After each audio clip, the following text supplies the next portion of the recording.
दोस्तों, ये कहानी पूरी तरह से काल्पनिक है और केवल मनोरंजन के लिए बनाया गया है। और इस कहानी में किसी भी व्यक्ति, नाम, उत्पाद या वास्तविकता का अपमान नहीं किया गया है। अगर आप लोग हमारे प्रम नॉवल चैनल पर नए हैं तो वीडियो को लाइक और चैनल को सब्सक्राइब जरूर करें, ताकि हम आप तक ऐसी वीडियो पहुंचाते रहें। अगर एपिसोड में कहीं कोई गलती होती है तो आप हमें कमेंट करें, हम उसे दोबारा अपलोड करेंगे। धन्यवाद। आप देख रहे हैं a girl bullied by cruel devil. Episode 20, the scary night Carol's cruelty. दूसरी फोटो देखते हुए सारा और जोर जोर से रोते हुए कहती है, आप मुझे छोड़कर क्यों चले गए? हमें आपकी बहुत याद आती है। ये पायल आपने हमें गिफ्ट की थी, याद है आपको? कितना खुश थे हम दोनों, आप मुझे अकेला छोड़कर क्यों चले गए? ये दूरी हमें बहुत तकलीफ देती है। उद्धरण चिन्ह। उस तस्वीर में एक बहुत ही हैंडसम लड़का था जो सारा के माथे को चूम रहा था, और दूसरी फोटो में सारा को अपने कंधे पर उठाए हुए था। तीसरी फोटो में सारा के पैरों में पायल पहना रहा था। उस लड़के की फोटो को अपने सीने से लगा सारा जोर जोर से रोने लगती है। अब आगे क्लासरूम में सारा के जाने के बाद कायरव अपने होंठ दांतों तले दबाते हुए सोचता है, कितने पिंक है वो। फिर अपनी मस्कुलर बॉडी को देखते हुए वहां सारा के नाजुक बदन की छुअन महसूस कर गहरी सांसें लेते हुए रूम से निकल जाता है। असिस्टेंट कायरव को बिना शर्ट के देख शॉक होते हुए नए सूट की अरेंजमेंट करता है। सारा को होश नहीं रहता, पता नहीं कितनी देर वो उस फोटो को अपने सीने से लगाए रोती है। कायरव के काटने से अपने बदन में हो रहे दर्द को महसूस कर उसकी आंखें और लाल हो जाती है। अचानक 2 साल पहले की दर्दनाक रात उसकी आंखों से सामने घूमने लगती है। फ्लैशबैक। सारा उस होटल में अपनी 2.5 साल से गायब बहन के लापता होने का राज पता करने गई थी। इस बात से अनजान उसकी इज्जत के साथ बहुत बड़ा खिलवाड़ होने वाला है और वो कायरव ओबरॉय की तलब, उसकी जरूरत बनने वाली है। उस मास्क वाले शख्स ने सारा को बताया था उसकी मुंह बोली बहन ने खुदकुशी कर ली, जिसे सुन उसकी दुनिया उजड़ चुकी थी। कॉरिडोर से बेसुध सी चल रही सारा को कोई शख्स अपनी मजबूत बाहों में जकड़ते हुए उसके सीने को अपने सख्त हाथों में भींच लेता है। सारा चीख पाती, इससे पहले कायरव उसे कमरे में लाकर बिस्तर पर पटक चुका था। इस हद तक अंधेरा था उस कमरे में जैसे किसी शैतान का डेरा बसा हो। सारा बिस्तर से खड़े होकर बाहर जाने को हुई, मगर उस हैवान ने उसे बिस्तर पर पटक बहुत बेरहमी से उसकी कपड़े फाड़ते हुए अपने भी कपड़े फाड़ दिए। सारा जोर जोर से चिल्ला रही थी, जिसे सुन कायरव सारा को 3-4 थप्पड़ मारने के बाद उसके मुलायम होठों पर अपने होंठ रख बिना कोई रहम दिखाए उसमें समा जाता है। 18 साल की भी पूरी नहीं हुई थी वो मासूम। कायरव की इतनी स्ट्रॉन्ग प्रेजेंस अपने अंदर महसूस कर उसके लोअर एब्डोमेन असहनीय दर्द होता है। वही कायरव को सुकून मिलता है, एक कभी ना जिया हुआ एहसास जिका। उसके दिल में तितलियां उड़ने लगी थी। जिस लड़की का चेहरा तक उसने नहीं देखा, उस लड़की में खुद को ताउम्र बसा लेने की एक चाहत, एक जुनून उसके सिर पर हावी हो जाता है। पूरी रात कायरव बिना कोई रहम दिखाए सारा को बहुत बुरी तरह अलग अलग तरह से नोचता है। कमरे में इतना अंधेरा था कि एक दूसरे की शक्ल तक नहीं दिखती, मगर कायरव की हैवानियत से, उसकी रफ हरकतों से कमरे में सारा की दर्दनाक चीखें गूंजती है। सारा बहुत कोशिश करती है उसे रोकने की, मगर कायरव किसी और दुनिया में पहुंच चुका था। सारा का जिस्म उसकी उम्र के मुताबिक सही था, जो कायरव के सख्त हाथों में तक नहीं आता। पर कायरव को उन छोटे पीचेस को मसलने में हद से ज्यादा मजा आता है। सारा की चीखें उसकी मर्दानगी का सबूत थी, ऐसा सोच कायरव और हार्शली अपनी कमर मूव करता है। किसी भूखे भेड़िए तरह सारा के सीने को काटते हुए उसके पैर अपनी कमर से लपेट कायरव अपनी मूवमेंट और बढ़ा देता है। न जाने रात के किस पहर खुद को शांत करने के बाद कायरव सारा के ऊपर सो गया था। सारा, गुड़िया कब आई मेरी बच्ची? सिम्मी जी दरवाजा नोक करते हुए बोली। उनकी आवाज सुन सारा अपने माथे से पसीना पोंछ आवाज नॉर्मल करते हुए बोली, हाँ हाँ मम्मा। उद्धरण चिन्ह। सिम्मी जी ने कहा, जल्दी आजा, तेरे लिए कुछ स्पेशल लाई हूं। वो जल्दी आएगी इतना कह सारा वॉशरूम चली जाती है। अपने इतनी सूजी हुई और लाल आंखों के साथ उनके सामने जाएगी तो पक्का सिम्मी जी से डांट जरूर खाएगी और 10 सवाल जवाब और किए जाएंगे। हारू का घर। हारू इंटरनेट पर संचित और रिक्षित की फोटो देखते हुए सोचता है, इन मीनू की हिम्मत कैसे हुई मेरी सारू को गलत बोलने की, और उस रात तो गलती इनकी थी। फ्लैशबैक। रिक्षित की इतनी खतरनाक हरकत देखने के बाद सारा बिना कोई देरी किए नीचे भाग रही थी, तभी लेडी इंस्पेक्टर से टकरा जाती है। उसने किसी प्रेग्नेंट लड़की को देखा है क्या, इतना पूछ उसका फोटो भी दिखाती है। सारा ने इसी लड़की की वजह से है उस कमरे में जाने की जुर्रत उठाई थी। वो जल्दी से उपकी और इशारा करते हुए पतली गली से निकलने वाली थी, मगर लेडी इंस्पेक्टर उसे अपने साथ ले जाती है। वो लड़की इस वक्त उस रूम में मौजूद लड़कों को अजीब सर्विस दे रही थी और कुछ नशेड़ी ड्रग्स ले रहे तो फिर क्या, सबको उठा लिया। संचित को लगता है ये सब सारा ने किया, इसलिए उसे बहुत धमकी देता है, मगर कोई फायदा नहीं होता। रिक्षित वॉशरूम से निकल अपने हाथ सहला रहा था, मगर सामने का नजारा देख उसकी हवाएं उड़ चुकी थी। रिक्षित को भी सारा के ऊपर बहुत गुस्सा आया था। पूरी रात उन्हें जेल में रखने के बाद सुबह मुश्किल से बेल मिली थी। संचित को सारा से नफरत करने की एक और वजह है जो आगे पता चलेगी। Flashback and park palace. Kairav को जब से पता चला था रूम आ चुके हैं वो भी बहुत खुश होता है। उसे भी अयुमी और रूम के रिश्ते के बारे में थोड़ा बहुत पता था और उसके हिसाब से रूम ने बिल्कुल सही किया। अगर कोई लड़की आपके पास ना रहे तो उसे जबरदस्ती हासिल कर लो या तो कैद करके रखो। कायरव और विहान दोनों ही बहुत बड़े हैवान हो, मगर इस बारे में विहान और कायरव की सोच नहीं मिलती। विहान के लिए औरतों के सम्मान के साथ खेलना गलत है, मगर हर औरत नहीं, सिर्फ उसकी ब्लूबेरी जैसी मासूम औरतें। बाकी विहान जिस हैवान से कम नहीं है। कायरव पैलेस में एंटर करके सीधा फोर्थ फ्लोर पर पहुंच रूम को देखता है जो सिम्मी का स्केच बना रहे थे, जो देख उसे गुस्सा आता है। कायरव रूम के पास पहुंच उन्हें गले लगाते हुए कहता है, ये जानते हुए भी कि ये आपके दोस्त के साथ सो चुकी थी, आप क्यों इनका स्केच बनाते हो, इतना प्यार करते हो। उद्धरण चिन्ह। कायरव की बात सुन चारों भाइयों की आंखें गहरी हो जाती है। माना अयुमी की हरकत गलत थी, मगर रूम ने भी तो उसको कितना टॉर्चर किया था, उन्हें किस हद तक बुली किया था, यहाँ तक उनकी मर्जी के बिना वो सब भी किया था। यही सब सोच जुनत, नरुत और एलेक्स की आंखें बड़ी हो जाती है। सच में विहान और कायरव दोनों किसी जल्लाद से कम नहीं है। कायरव सब जानते हुए भी कैसे रूम को सही बता सकता था। नेट तो भगवान से प्रार्थना करता है उसके भाई को ऐसे लड़की मिले जो उसकी एकड़ तोड़ के रख दे, उसके पत्थर दिल को पिघला दे। रूम शांति से बोले, तुम अभी तक प्यार नाम की चिड़िया से रूबरू नहीं हुए काय। जिस दिन हो जाओगे उसकी सारी गलतियां माफ कर दोगे। और रही बात मेरी सनशाइन की, तो उसकी कोई गलती नहीं है, मैंने ही वंचित से अपनी दोस्ती का वास्ता देते हुए कहा था उसका रे करने के लिए। आखिरी बात कहते हुए उनकी आंखें लाल हो चुकी थी, जैसे अपने आंसू बाहर आने से रोक रहे हो। उस काली रात में अपने पागलपन की वजह से उन्होंने अपनी जान से प्यारे दो लोगों को खो दिया था। रूम की आखिरी बात सुन कायरव सोच में पड़ जाता है, आखिर उसने भी तो जॉय को उस लड़की के साथ यही करने बोला था। अपने दिमाग से सारा के ख्याल झटक, मेरी जिंदगी में प्यार नाम की चिड़िया घुसने की कोशिश करेगी तो उसकी गर्दन गायब कर दूंगा। उद्धरण चिन्ह। इतना कह कायरव एलेक्स के पास बैठ टेढ़ा मुस्कुराते हुए कहता है, वैसे आज तबीयत ठीक है ना। कायरव का ताना सुन एलेक्स को मुंह बन जाता है और बाकी सब उसे चिढ़ाते हुए हंसने लगते हैं। विहान को छोड़। विहान को जाता देख कायरव बोला, where are you going Vinu? I have urgent work in office भाई। इतना कह विहान निकल जाता है। उसकी कंपनी बहुत ग्रो कर रही थी, जिस वजह से सब खुश होते हैं सिवाय एक इंसान मिस्टर पार्क के। कायरव बहुत दिनों बाद घर आया था, इसलिए सब बहुत खुश थे। वो नेट की और देख एक टेढ़ी मुस्कान देते हुए पूछता है, वैसे कौन है छोटे तेरी स्वीट कैंडी? आज तो सबके राज धीरे धीरे खुल रहे थे, मतलब नेट किसी लड़की के क्लोज गया। मुंह बंद करो, तुम मक्खी चली जाएगी अंदर। रूम हल्का मुस्कुराते हुए बोले एलेक्स और जुनत से। सही वक्त आने पर बता दूंगा भाई, वो सिर्फ 2 बार ही मिली है, उससे बात करूंगा, मेरी दोस्ती एक्सेप्ट करेगी तब मेरे दिल को सुकून मिलेगा। नेट बोला शर्माते हुए।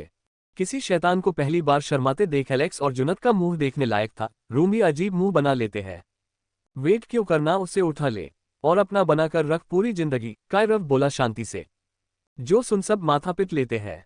कायरव और विहान दोनों को किसी से कोई मतलब नहीं रखते, हर चीज को बिजनेस डील की तरह देखना उनकी आदत है। कायरव फिलहाल इस बात से अनजान है, नेट की कैंडी कोई और नहीं उसकी छुई मुई है। सारा का घर। हॉल में इंटर करते हुए सारा ने कहा, क्या स्पेशल है माँ आज जो आपका चेहरा इतना ग्लो कर रहा है? सिम्मी जी उसे किस करते हुए बोली, तेरे लिए नया एंकलेट लाए हूँ, जल्दी से पहन के बता। उनके हाथ से बॉक्स लेते हुए सारा की आंखें नम हो चुकी थी। अतीत की कुछ पुरानी यादें उसकी आंखों के सामने ताजा हो पाती। इससे पहले सिम्मी जी बोली, दृश्य की याद आ रही है बेटा। उद्धरण चिन्ह। सारा रोते हुए उनके गले लग सिसकते हुए कहती है, वो क्यों हमें छोड़कर चले गए माँ?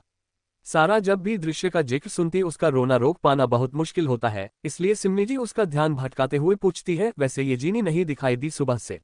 रोज तो आ जाती तालाब की खूबसूरती निहारने। सारा भी सोच में पड़ जाती है, ये जीनी कहाँ गई होगी। सिम्मी जी के चेहरे पर आज एक अलग ग्लो था, जिसका रीजन जानने की कोशिश बहुत की सारा ने, मगर सिम्मी जी उसे कुछ नहीं बताती कि आज मिस्टर पार्क ने उन्हें शादी के लिए प्रपोज किया है। सारा की फाइनेंशियल कंडीशन बहुत अच्छी है, सिम्मी जी बहुत बड़ी कंपनी में अच्छी पोस्ट पर है। सारा के डैड एक्स मिलिट्री ऑफिसर थे, जिस वजह से उनका घर बहुत सुंदर और एक अच्छे एरिया में मौजूद था, जहां आसपास बहुत पेड़ पौधों के साथ सुंदर जंगल और तालाब भी मौजूद था। सारा के घर की फोटो कमेंट में मिल जाएगी। उद्धरण चिन्ह कोष्टक। Korea Pusan city. उसके साथ बात करेगी। तेरी हिम्मत कैसे हुई सनशाइन उस लड़के को कॉल करने की? तू मेरी बीवी है और आज अपने पति होने का हक में लेकर ही रहूंगा। इतना कह रूम यूमिका को बेड पर फेंकते हुए उसके हाथ पैर जंजीरों से बांधते हुए गुस्से में अपने कपड़े फाड़ देता है। यूमिका बहुत डर चुकी थी। जिस नौकर ने उसके ऊपर दया दिखाकर अपना फोन दिया था, रम्यक रूम उसे मौत के घाट उतार चुका था। वो नजारा अपनी आंखों के सामने देखने के बाद यूमिको बहुत डर चुकी थी। उस रात वंचित और उसे एक ब्लैंकेट में देखने के बाद रूम को बहुत गुस्सा आया था, मगर उसने किसी को मारा नहीं था। भले है उसने वंचित की आंखों के सामने यूमिका को अपना बनाया था, उसके साथ जानवरों जैसा सलूक किया था। इन 3 सालों में यूमिका ने कभी रूम का ये रूप नहीं देखा था। उसे तो भरोसा नहीं होता रूम इस हद तक डरावना हो सकता था। कॉलेज में उसे पता नहीं था रूम पार्क फैमिली का बड़ा बेटा है, नहीं तो अयुमी उससे पंगा नहीं लेती, मगर जब तक पता चला बहुत देर हो चुकी थी। यूमिका को बर्बाद करना रूम का जुनून बन चुका था, जिसके लिए वो बहुत घटिया रास्ता अपनाता है। रूम यूमिका के कपड़े बेरहमी से फाड़ते हुए उसे एक जोरदार थप्पड़ मारते हुए गुस्से में कहता है, तेरी इतनी हिम्मत, तू मेरी बीवी है। सनशाइन फिर भी उस वंचित को कॉल कर रही थी। तुझे क्या लगा वो तुझे ढूंढ लेगा? फिर बहुत ज्यादा शैतानी मुस्कान मुस्कुराते हुए कहता है, बिल्कुल नहीं, इस जन्म में ये पॉसिबल नहीं है मेरी धोखेबाज बीवी। इतना कह वो यूमिका के अंदर समा जाता है। यूमिका इस दर्द से हर रात रूबरू होती थी। रोज रात रूमों से नाचते हुए बार बार यही कहता था, बोलो सनशाइन, तुम मुझसे प्यार करती हो, बोलो ना। मगर यूमिका कभी उसकी ओर देखती तक नहीं थी, उसे छूना तो दूर की बात है। जो बात रूम का गुस्सा हर बार बढ़ाती थी, जिस वजह से हर रात यूमिका की बेहद दर्द में कटती थी। यूमिका के नाजुक जिस्म पर अपनी हैवानियत दिखाते हुए रूम पागलों की तरह बार अपने बेहिसाब मतलबी प्यार का राग जप रहा था, जिसे सुन यूमिका हर बार की तरह कुछ रिएक्ट नहीं करती, बस अपनी सुनी आंखों से सीलिंग की ओर देखते हुए नंबर काउंट करते हुए तकिए में मुंह धंसा एक लड़के को याद करती है। ना जाने रात के किस पहर रूम उस बुढ़िया को छोड़ता है। यूमिका कब से बेहोश हो चुकी थी। उसका बेजान जिस्म देख रूम की आंख से एक बूंद आंसू निकल जाती है, जिसे बेदर्दी से साफ करते हुए वो यूमिका के पैर अलग कर अपनी हैवानियत का सबूत देख कांप जाता है। उस रात के बाद रूम हर एक कोशिश करता यूमिका को कम दर्द दे, मगर यूमिका का चेहरा देख उसे वो रात याद आ जाती जब उसने वंचित और यूमिका को हदें पार करते हुए अपनी आंखों से देखा था। 2 दिन यूमिका की तबीयत सही होने तक रूम कुछ नहीं करता, मगर उसके ठीक होते हैं रूम उसे जिंदगी भर की कैद सुनाते हुए एक ऐसे कमरे में जंजीरों के साथ बंद करता है जहां रोशनी का एक कतरा तक नहीं होता। लाइट तो थे मगर ना के बराबर। अपनी सनशाइन से बेहिसाब प्यार करने वाला रम्यक उससे जिंदगी भर के लिए सनशाइन से दूर करने का हुक्म सुना देता है। खुद को अंधेरे कमरे में देख यूमिका बहुत डर गई थी। रूम कमरे में दाखिल होने के बाद वापस यूमिका पर हावी हो जाता है। आह छोड़ो मुझे रूम। यूमिका को बेहोशी में इतना पैनिक करते देख वंचित बहुत घबरा जाता है। यूमिका को एक इंजेक्शन लगाते हुए वो बहुत प्यार से उसके माथे को चूमते हुए रोना रोक कर कहता है, अयोमी उठ जा मेरी जान, तेरी हर बार की तरह डांट सुनने के लिए मेरे कान तरस गए हैं। यूमिका से दूर होते हुए अपना फोन खोल वंचित, रिक्षित और संचित की फोटो पर हाथ घुमाता है जो वॉलपेपर पर लगी थी। मैसेज बॉक्स ओपन करके पेंडर को एक मैसेज भेजने के बाद वंचित अयुमी के पास बैठ जाता है। नेट का रूम। नरुत अपने बालों में हाथ घुमाते हुए सारा को याद करते हुए खुद से कहता है, आई लव योर कैंडी। कल मुलाकात होगी बेबी हमारी। उद्धरण चिन्ह। वहीं दूसरी ओर कायरव अपने कमरे में बेड पर लेट बार बार अपने सख्त सीने को छू रहा था। सारा का मुलायम टच महसूस कर उसे एक अजीब गुदगुदी अपने सीने में महसूस होती है। सारा का गुलाबी बदन, मखमली स्किन याद कर कायरव की बॉडी गर्म हो जाती है। वो भारी सांसें लेते हुए खुद से कहता है, आयश लड़की, तुझे मैं छोड़ूंगा नहीं। तूने खुद को मेरे सामने बेपर्दा करके गलती कर दी, अब देख मैं क्या करता हूँ। भले ही वो लड़की उसकी छुई मुई नहीं है, फिर भी वो ठान लेता है सारा ने उसे ज्यादा परेशान किया तो फिर एक तो उसके ऊपर की टिकट काटेगा, नहीं तो अपने पास जिंदगी भर कैद करने के बाद अपनी जरूरतें पूरी करेगा। कल का धमाका। अपनी स्वीट कैंडी को किसी और की बाहों में देख नरुत का दिमाग खराब हो जाता है। वही संचित जीनी के पीछे भागते हुए कहता है, मैं तुझे मार डालूंगा लड़की। उद्धरण चिन्ह। मिस्टर पार्क बुखलाए हुए थे। उनके ऊपर केस रजिस्टर हो चुका था धोखाधड़ी का, जिसका मास्टरमाइंड सब ढूंढ रहे हैं। कौन है वंचित और क्या हुआ है रूम, यूमिका और वंचित की लाइफ में? कहाँ है यूमिका इस वक्त? क्यों किया वंचित ने पैंडर को मैसेज? क्या खतरनाक सोच रहा है कायरव? कहाँ गया है विहान? क्या होगा जब मासूम सारा इन हैवानों के साथ एक ही घर में रहेगी? अब आगे क्या होगा जानने के लिए सुनते रहिए सिर्फ हमारे YouTube चैनल पर। एपिसोड 21। तेरी आंखें नोच लूंगी मदहोश कायरव। कायरव अपने कमरे में बेड पर लेट बार बार अपने सख्त सीने को छू रहा था। सारा का मुलायम टच महसूस कर उसे एक अजीब गुदगुदी अपने सीने में महसूस होती है। सारा का गुलाबी बदन, मखमली स्किन याद कर कायरव की बॉडी गर्म हो जाती है। वो भारी सांसें लेते हुए खुद से कहता है, आयश लड़की, तुझे मैं छोड़ूंगा नहीं। तूने खुद को मेरे सामने बेपर्दा करके गलती कर दी, अब देख मैं क्या करता हूँ। भले ही वो लड़की उसकी छुई मुई नहीं है, फिर भी वो ठान लेता है सारा ने उसे ज्यादा परेशान किया तो फिर एक तो उसके ऊपर की टिकट काटेगा, नहीं तो अपने पास जिंदगी भर कैद करने के बाद अपनी जरूरतें पूरी करेगा। अब आगे सारा का घर। सारा और सिम्मी जी दृश्य के बारे में बात कर रहे थे। हम कल जाएंगे, हमारे दिल को बहुत सुकून मिलता है वहां जाकर। उनका ध्यान नहीं होता हारू के ऊपर जो उनकी बात सुन चुका था। भाई की याद आ रही है। इतना कहते हुए हारू सोफे पर बैठने वाला था, मगर इतना टेस्टी खाना देख सारा को तालाब के पास एक बेंच पर बैठाते हुए खाना सर्व करते हुए कहता है, क्या हुआ बिल्ली, आज इतनी शांत क्यों है? फिर सारा के मायूस चेहरे को अपने हाथों में थाम शांति से कहता है, कल मैं भी आऊंगा दृश्य भाई के पास। उद्धरण चिन्ह। सारा रोते हुए खाना खा रही थी जो देख हारू उसके आंसू पोंछते हुए कहता है, कितनी रोतलू है तू। तुझे याद है स्कूल जाते वक्त तुझे बहुत रोना आता था, कहीं बच्चे तुझे बुली ना करे, इसलिए अपनी बैग भारी होने का बहाना देती थी। फिर तुम पूरे रास्ते मेरी बैग अपने हाथों में पकड़ते थे। सारा बोली हारू की ओर देखते हुए हल्का मुस्कुराते हुए। सारा की इतनी प्यारी मुस्कान में हारू कहीं खो जाता है। उसे वो दिन याद आता है जब सारा रोते हुए किताब पढ़ रही थी और हारू उसकी बैग पकड़े हुए था पूरे रास्ते। दोनों की प्यारी सी फोटो देखना चाहोगे? हारू को थोड़ा बुरा भी लगता था, पिछले 3 सालों से वो हॉस्टल में रहता था, जिसकी वजह सारा और दृश्य की करीबी थी। हारू कभी अपने जज्बात समझ नहीं पाया, आखिर क्यों उसे अपने भाई और सारा को साथ देख इतना बुरा लगता था कि उसने सारा के बारे में बिना एक बार सोचे हॉस्टल शिफ्ट हो गया। अपने सामने सारा का मुलायम हाथ देख हारू खाने का बाइट लेते हुए सारा को काट लेता है, जो देख सारा रोनी शक्ल बना लेती है। जीनी दीदू कहाँ गई, सुबह से दिखाई नहीं दी, सारा बोली परेशान होते हुए। जो सुन हारू शांति से कहता है, कॉलेज गई है, पक्का वहां किसी का कांड करके आएगी। जो सुन सारा भी खिलखिलाकर हंसती है। वैसे वो वीडियो कॉलेज वेबसाइट और हर किसी के फोन से बड़ी जल्दी डिलीट हो गई, कॉलेज में कोई उस बारे में बात तक नहीं कर रहा। चल अच्छा है, हारू बोला तालाब में पत्थर फेंकते हुए।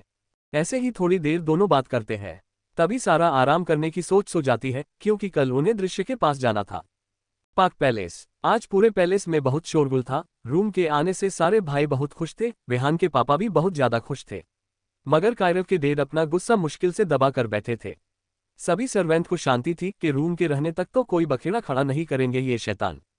भाई आप पास्ता नहीं खाओगे? जुनत रम्यक को खाना सर्व करते हुए बोला। पास्ता नाम सुन रूम को अयुमी की याद आ जाती है। जब वो रिलेशन में थे, अयुमी बहुत जिद करती थी हर बार पास्ता खाने की, मगर रूम हर बार उसे इग्नोर करते थे, क्योंकि प्यार का नाटक करने वाले को अपने साथी की खुशी कभी दिखाई नहीं देती। एक धोखा रूम ने उसे दिया, मगर अयुमी के धोखे ने रूम को एक हैवान बना दिया। क्या अयुमी ने जो किया वो सच में धोखा था भी? तभी मिस्टर पार्क की आवाज सुन रूम अपने ख्यालों से बाहर आता है। ये कब हुआ? ओक एलेक्स और नरुद दोनों को भेज देता हूँ, मिस्टर पार्क बोले चेयर पर बैठते हुए। क्या हुआ भाई? रूम बोले। मेरे दोस्त का भतीजा इस दुनिया में नहीं रहा, संघू का कल किसी ने मर्डर कर दिया। फिर एलेक्स और नरुद की ओर देख, तुम्हारा दोस्त है ना संचित, तो उन्हें मिलकर आओ, हमारी यूनिवर्सिटी के हॉस्पिटल में उसकी डेड बॉडी है। जुनत से कुछ कहने की उनकी इच्छा तो होती है, मगर उसका डेविल मूड ना हो जाए इसलिए चुपचाप खाना खाने लगते हैं। मिस्टर पार्क और रिक्षित के डेट बहुत अच्छे बिजनेस पार्टनर है, साथ ही उनके फैमिली रिलेशन भी बहुत ज्यादा अच्छे हैं। विहान और रिक्षित एक वक्त पर एक दूसरे के लिए जान देने को तैयार थे, मगर आज उन्हें एक दूसरे की शक्ल देखना तक पसंद नहीं था। यूनिवर्सिटी में आए दिन उनके झगड़े होते हैं। संचित और एलेक्स की दोस्ती बहुत गहरी थी, भले ही दोनों के भाई एक दूसरे के जानी दुश्मन थे, पर संचित और एलेक्स दोनों सबके सामने बहुत बड़े दुश्मन बनते थे और अकेले में उनका भाईचारा हाई लेवल पर होता है। खाना खाकर अलेक्स और नरुद दोनों जल्दी से यूनिवर्सिटी के लिए निकल जाते हैं। भाई उस दिन हमारा टेंडर कैसे चोरी हो गया? रूम शांति से बोले। उस पैंडर नाम के शैतान ने पता नहीं कैसे हमारा सिक्योरिटी सिस्टम हैक कर लिया, मिस्टर पार्क बौखलाए आवाज में बोले। मगर गौर करने की बात यह है बड़े पापा, आखिर उसी दिन क्यों उसने टेंडर छीना? मतलब पहले भी बहुत मौके होंगे ना उसके पास? जुनत गहरी सोच में डूबते हुए बोला। मिस्टर पार्क भी सोच में पड़ जाते हैं, आखिर इस पैंडर के बच्चे ने उसी दिन क्यों टेंडर चुराया? उस दिन तो मिस्टर पार्क सियोल यूनिवर्सिटी जाने वाले थे फंक्शन अटेंड करने, उनका वक्त बर्बाद करके पैंडर को का फायदा हो सकता है? वही एक डार्क रूम में, उस बड़े से रूम में जहां चारों ओर बड़ी सी कंप्यूटर स्क्रीन लगी थी। पैंडा एक वीडियो देखकर मिस्टर पार्क की फोटो पर क्रॉस का निशान बनाते हुए उस वीडियो के नीचे कुछ डिस्क्रिप्शन लिखते हुए वीडियो प्ले करता है, जहां मिस्टर पार्क का सेक्रेटरी किसी आदमी के साथ इलीगल कॉन्ट्रैक्ट साइन करने की बात कर रहा था। वही दूसरी फोटो में मिस्टर पार्क के साइन थे उस कॉन्ट्रैक्ट पर। देश के सबसे बड़े खानदान के बड़े बेटे और देश की तीसरी सबसे बड़ी कंपनी के मालिक होने के बावजूद देश के साथ गद्दारी करने की बात अगर कोरियन मीडिया में लीक हो जाएगी तो उनकी बर्बादी पक्की है। पैंडा उस वीडियो को स्टॉप करते हुए लॉकर से एक फोन निकालता है जिसकी वॉलपेपर पर जिम्मी की फोटो थी। जिम्मी के फोन पे अपना भेजा हुआ मैसेज देख शायद वो मुस्कुराया होगा। उस मैसेज में लिखा था, सन को उकसाओ सारावी दीवान का आर पे करने के लिए, वो भी कल फंक्शन के तुरंत बाद। काम होते ही 10 लाख तुम्हारे अकाउंट में भेज दूंगा। और जरूरी बात, संग जहां उसके साथ जबरदस्ती करेगा वो रूम एग्जिट गेट के पास होना चाहिए। जिसके जवाब में जिम्मी ने कहा था काम हो जाएगा। होटल में जिम्मी के डेड बॉडी के पास सबको फोन मिला था, मगर ये दूसरा फोन पांडा के पास मौजूद है। कायरव का ऑफिस। जिंदगी में पहली बार कायरव ओबरॉय को अपने काम के वक्त किसी सोच में गुम देख असिस्टेंट की हैरानी का कोई ठिकाना नहीं होता। Seoul university. संचित अपने दोस्त के साथ सन के मोम डेड मतलब अपनी बुआ जी और फूफा जी को तसल्ली देने के बाद थोड़ी देर घर जाने की सोचता है, तभी फोन का नोटिफिकेशन सुन कुछ मैसेज देख उसकी आंखें लाल हो जाती है और हैंडसम चेहरा गुस्से में बौखला जाता है। संचित गुस्से में बौखलाया हुआ वो मैसेज ओपन करता है जिसमें लिखा था, मुझे लगा नहीं था इस सो कॉल्ड संचित के शौक इतने भयानक होंगे, rust face tears of Joy. उद्धरण चिन्ह। ये मैसेज देख संचित का एक दोस्त जो उसके साथ चल रहा था जोर जोर से हंसने लगता ही जो देख उसका मुंह तोड़ने के बाद संचित उस मनहूस दिन को याद करता है। 6 दिन पहले सारा की वजह से दोनों भाइयों को रात भर जेल में रुकना पड़ा था, जिस वजह से संचित के पापा बहुत बौखला चुके थे। अपनी दुखों का मारा संचित इस उम्मीद में घर जाता है कि उसके मोम डेड उसे देखकर बहुत खुश होंगे, मगर मिस्टर ली तो गुस्से में पागल हो चुके थे। इंस्पेक्टर की बात याद करके उन्हें और गुस्सा आता है। रीक्षित के अल्कोहल टेस्ट में सब नेगेटिव था, मगर इस नालायक संचित ने नशा किया था, जो बात न्यूज़पेपर में तो नहीं छपी मगर सारी पुलिस फोर्स के सामने उनकी इज्जत की धज्जियां उड़ चुकी थी। संचित बहुत खुश होते हुए घर में घुस अपनी मां के गले लगने वाला था, तभी मिस्टर ली उसके पीछे डंडा लेकर भागते हुए बोले, नालायक कहे के निकल जा मेरी नजरों से दूर। उद्धरण चिन्ह। संचित उन्हें समझाने की बहुत कोशिश करता है उसने ड्रग्स नहीं लिए मगर कोई फायदा नहीं होता। मिस्टर ली बोले, तू किसी काम का नहीं है, निकम्मा है, बस मेरे टुकड़ों पर पलता है। बस यही सुन संचित का ईगो हर्ट होता है और वो गुस्से में अपने क्रेडिट कार्ड फेंकते हुए बोला, रख लीजिए अपने क्रेडिट कार्ड। उद्धरण चिन्ह। संचित को जाता देख उसके डैड बोले, बेटा जिस गाड़ी से तू जाएगा वो भी मेरे पैसों की है। जो सुन संचित गाड़ी की चाबी गुस्से में फेंकते हुए गुस्से में निकलने वाला था, तभी बेटे ये लाखों के कपड़े भी मेरे ही पैसों के हैं। उद्धरण चिन्ह। संचित की मां चिढ़ते हुए बोली, बच्चा है ना। जो सुन मिस्टर ली अपनी खूंखार आंखें दिखाते हैं तो वो जल्दी पीछे हो जाती है। संचित अपने कपड़े उतार देता है अपनी छोटी शॉर्ट्स की और इशारा करते हुए बोला, ये मुझे अपने जिगरी यार एलेक्स ने गिफ्ट किया है, समझे आप, अब मुझे आपकी कोई जरूरत नहीं। उद्धरण चिन्ह। इतना कह वो गुस्से में घर से निकल जाता है, मगर एग्जिट गेट के पास जाते ही उसे एहसास होता है, शिया रस्ट फेस में इन शॉर्ट्स में कहाँ जाऊंगा। वही दूसरी और जीनी अपनी दोस्त के साथ कुछ बात कर रही थी, तभी वो लड़की जीनी के इंस्टाग्राम अकाउंट की पोस्ट देख खिलखिलाकर हंसते हुए बोली, यार ये कितना हॉट है, मगर इसके शौक बहुत अजीब है।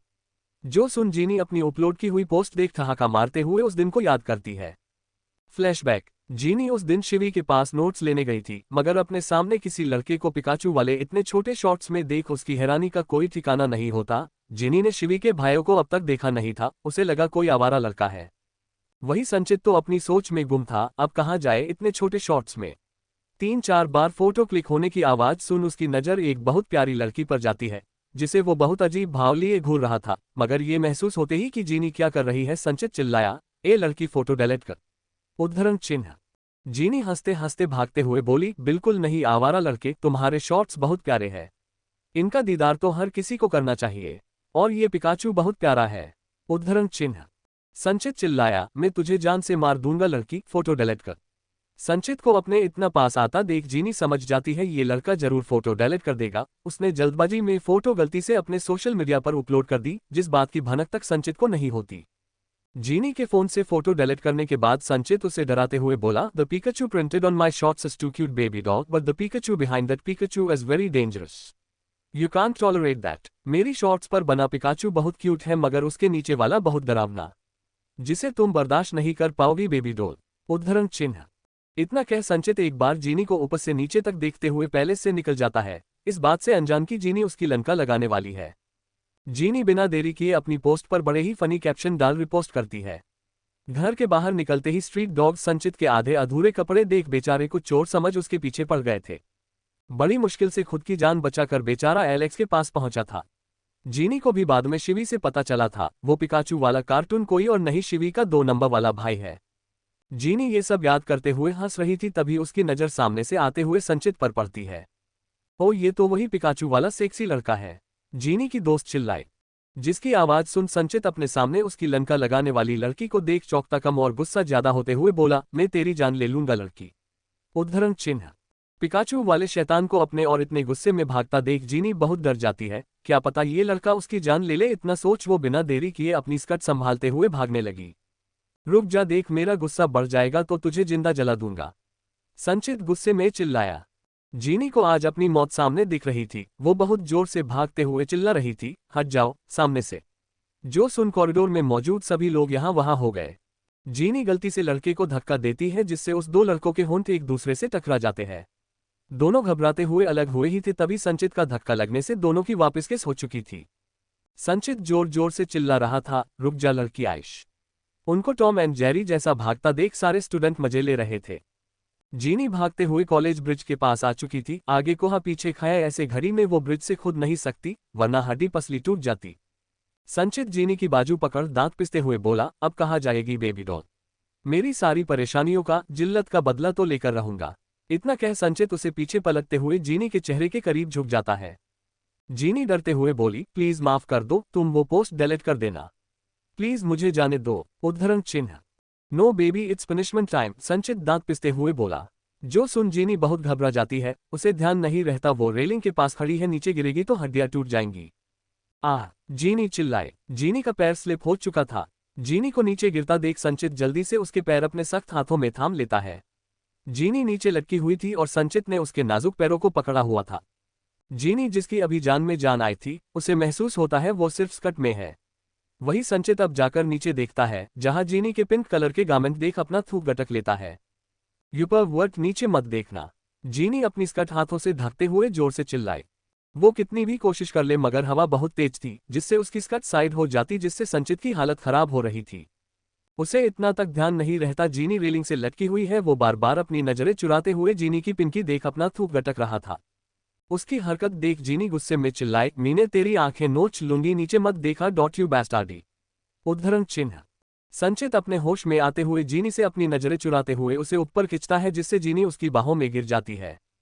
संचित तो किसी भूत की तरह खड़ा होकर कुछ देर पहले देखा हुआ नजारा याद करके अजीब एहसास महसूस कर रहा था। जीनी को बहुत गुस्सा आता है संचित पर। वही कॉलेज में मौजूद सभी लोग उनका ये नजारा एंजॉय कर रहे थे। डीन को वहां गुस्से में आता देख जीनी एक टीवी मुस्कान मुस्कुराने लगती है, जैसे कोई खुरापात उसके दिमाग में पनप रही हो। वहीं दूसरी ओर सारा अपने रूम में सो रही थी, तभी अपने पैरों पर किसी की सख्त उंगलियों की छुअन महसूस करके धीरे से आंखें खोलती है, मगर शैतान को अपने बिस्तर पर बैठा देख वो कांप गई। कायरव सारा को आंखें खोलता देख बिना किसी भाव के उसके पैरों में सजी नई पायल को चूमते हुए बोला, मैंने अपनी छुई मुई को इस कदर प्यार किया था, जिसका सबूत उसकी टूटी हुई पायल थी। अब मैं तुझे प्यार करूंगा लड़की, देखते हैं एक पायल टूटती है या दोनों। कायरव की बातें सुन सारा का बदन कांपने लगा था। वो रोते हुए बोली, सर प्लीज। सारा इसके आगे कुछ बोल पाती, तभी कायरव उसके पैरों की उंगलियों को चूमते हुए लीक करता है। कायरव की गर्म टंग अपनी नाजुक उंगलियों पर महसूस कर सारा सिस्क उठती है। आह! सारा की सिस्क सुन कायरव के इरादे और बुलंद हो जाते हैं। वो एक बार सारा को देखता है, जिसने बेडशीट को अपनी मुट्ठी में भींच लिया था। सारा को चिल्लम चिल्ली न करता देख वो समझ जाता है सारा उससे बहुत डर रही है। सारा का खुद से डरना कायरव को हर बार बहुत सुकून देता था।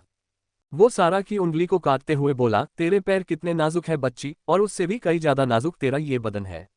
आखिरी बात कहते वक्त कायरव की नजर सारा के गले के नीचे जमी हुई थी। तभी कुछ फील कर सारा की आंखें बड़ी बड़ी हो जाती है और वो कायरव के हाथ को अपने कोमल बदन पर हरकत करता महसूस कर कांप जाती है। एडवांस धमाका अंडरस्को। कायरव सारा का रोना इग्नोर करके उसकी दोनों पायल बड़ी बेरहमी से फेंक देता है। यूमिका को होश में आता देख वंचित बहुत खुश होता है। मिस्टर पार्क के ऊपर लीगल एक्शन लेने की वजह से उनकी कंपनी को बहुत लॉस होता देख रूम परेशान हो जाता है। वहीं जीनी एलेक्स को अपने सामने देख डर के मारे कांपने लगी थी। नरुत अपनी स्वीट कैंडी और किसी लड़के को इतना करीब देख गुस्से में पागल हो चुका था। क्या करेगा कायरव सारा के साथ? क्या है दृश्य और सारा का रिश्ता? आखिर कौन सी बाजी खेलना चाहता है पैंडा, जिसमें मासूम सारा को इन हैवान भाइयों के बीच धकेल रहा है? अब आपके ऊपर छोड़ दिया। मुझे नहीं लगता ये स्टोरी आप लोगों को पसंद आ रही है। रिव्यू देने से कुछ चला नहीं जाएगा आपका। अब आगे क्या होगा जानने के लिए सुनते रहिए सिर्फ हमारे यूट्यूब चैनल पर। एपिसोड 22। सारावी सिर्फ कायरव की है दिल। जिनको कंफ्यूजन हो रहा है, मिस्टर दादा पाक के 3 बेटे हैं। कायरव ओबरॉय और नरुत ओबरॉय के पापा मिस्टर पाक, विहान रायजादा और जुनत के पापा मिस्टर हान पाक। एलेक्स रायजादा विहान की मासी का बेटा है। रम्यक प्रूम उम्र 28 साल, 2.5 साल तक यूमिका को अपने पास रखा। यूमिका 2 साल से गायब है। रूम की बीवी भी है जबरदस्ती वाली। सारा के साथ 2 साल पहले जिसने गलत किया वो कायरव था। जो बात सारा को कैसे पता चली, आज का चैप्टर पढ़ लो। कायरव की गर्म टंग अपनी नाजुक उंगलियों पर महसूस कर सारा सिस्क उठती है। आह! सारा की सिस्क सुन कायरव के इरादे और बुलंद हो जाते हैं। वो एक बार सारा को देखता है, जिसने बेडशीट को अपनी मुट्ठी में भींच लिया था। सारा को चिल्लम चिल्ली न करता देख वो समझ जाता है सारा उससे बहुत डर रही है। सारा का खुद से डरना कायरव को हर बार बहुत सुकून देता था। वो सारा की उंगली को काटते हुए बोला, तेरे पैर कितने नाजुक है बच्ची, और उससे भी कई ज्यादा नाजुक तेरा ये बदन है। आखिरी बात कहते वक्त कायरव की नज़र सारा के गले के नीचे जमी हुई थी। तभी कुछ फील कर सारा की आंखें बड़ी बड़ी हो जाती है और वो कायरव के हाथ को अपने कोमल बदन पर हरकत करता महसूस कर कांप जाती है। अब आगे, आह सर, सारा एक सिसक लेते हुए चिहुक जाती है। सारा को ऐसे कराहता देख कायरव को बहुत बेचैनी महसूस हो रही थी। वो सारा के हसीन चेहरे को देखते हुए अपने हाथ वापस खींच लेता है जो सारा की थाई पर घूम रहे थे। सारा अपनी मासूम आंखों से कायरव को देखते हुए रोने लगती है, जो देख कायरव अपनी खुखार आंखों से सारा को बिना किसी भाव के घूर रहा था। सारा की इतनी भी हिम्मत नहीं होती कि वो कायरव से पूछ सके वो यहाँ क्या कर रहा है, क्यों उसे परेशान कर रहा है, क्यों उसके जिस्म के साथ खेलना चाहता है, जबकि उसके एक इशारे पर लाखों लड़कियां खुद को खुशी खुशी खुद को उसकी बाहों में फेंक देंगी। बेड से उठते हुए कायरव सारा के ऊपर से ब्लैंकेट फेंकने के बाद उसके पास बैठकर अपनी उंगलियां उसके प्यारे से चेहरे की ओर बढ़ा देता है, जो देख सारा जोर से अपनी आंखें मिचते हुए बेडशीट को मुट्ठी में भींच लेती है। सारा की हरकत देख कायरव टेढ़ा मुस्कुराते हुए खुद से कहता है, उफ इसकी मासूमियत, मन करता है इसे दुनिया से छिपा लूं। एक मिनट, मगर ये लड़की मेरी छुई हुई नहीं है, तो फिर क्यों मैं इससे मिलने आ गया, वो भी मेरा इंपॉर्टेंट काम छोड़कर। कायरव अपनी सोच में गुम होता है। तभी सारा की रोते हुए सिसकने की आवाजें सुन उसकी नजर सारा के प्यारे चेहरे पर टिक जाती है। आंखें खोल बच्ची, कायरव बोला डार्क वॉइस में, जो सुन सारा धीरे धीरे अपनी आंखें खोलते हुए बेहद मासूमियत से कायरव को देखती है। Seoul university. कुछ देर पहले जीनी की गोरी गोरी टांगे और पिंकी पिंकी वेयर देखने के बाद संचित का दिमाग सुन्न पड़ चुका था। वो किसी भूत की तरह अपनी जगह पर जम गया था। तभी जीनी की नजर सामने से भागते हुए आ रहे प्रिंसिपल पर पड़ती है। जीनी जल्दी से अपने खतरनाक हिल वाले जूते निकालने के लिए झुकती है तो उसके हाथ गलती से संचित के थाई से ऊपर टच हो जाते हैं, जिस बात का ध्यान मासूम जीनी को नहीं रहता। मगर संचित को इस लड़की की हरकतों की वजह से बस हार्ट अटैक आना बाकी रह गया था। उसकी धड़कनें बुलेट ट्रेन की रफ्तार से धड़क रही थी। ना चाहते हुए भी जीनी के हाथ में संचित की जान और जहान थी। जीनी अपने हाथों में शूज पकड़े खड़े होकर संचित को किसी मोम के पुतले की तरह खड़ा देख चौंकती कम है और बहुत कुछ शैतानी ख्याल उसके दिमाग में पनपने लगते हैं। संचित का हाथ प्यार से थाम जीनी एक बहुत प्यारी मुस्कान मुस्कुराती है। बस यहाँ संचित पूरा ही पिघल गया। एक तो जीनी की नाजुक उंगलियों का टच, ऊपर से उसकी वो प्यारी स्माइल। जीनी जल्दी से संचित के हाथ में एक शूज थमाने के बाद डीन को देखती है जो अपनी बड़ी सी तोन संभालते हुए भाग रहा था। एक बार संचित को बहुत प्यार से देखते हुए एक क्रिपी स्माइल देते हुए जीनी एक जोरदार शॉट मारती है, जिससे उसका हिल वाला जूता डीन के बिना बाल वाले सर पर लगने के साथ वो जोर जोर से चिल्लाने लगता है। उसकी आवाजें सुन संचित अपने होश में आते हुए जीनी को देखता है जो भागते हुए उससे मिडिल फिंगर दिखाकर बोली, क्या हुआ पिकाचू वाले शैतान, मुझे गंदी नजरों से देखोगे ना, अब भुगतो। इतना कह जीनी एक आंख मारते हुए खिलखिलाकर हंसते हुए भाग रही थी।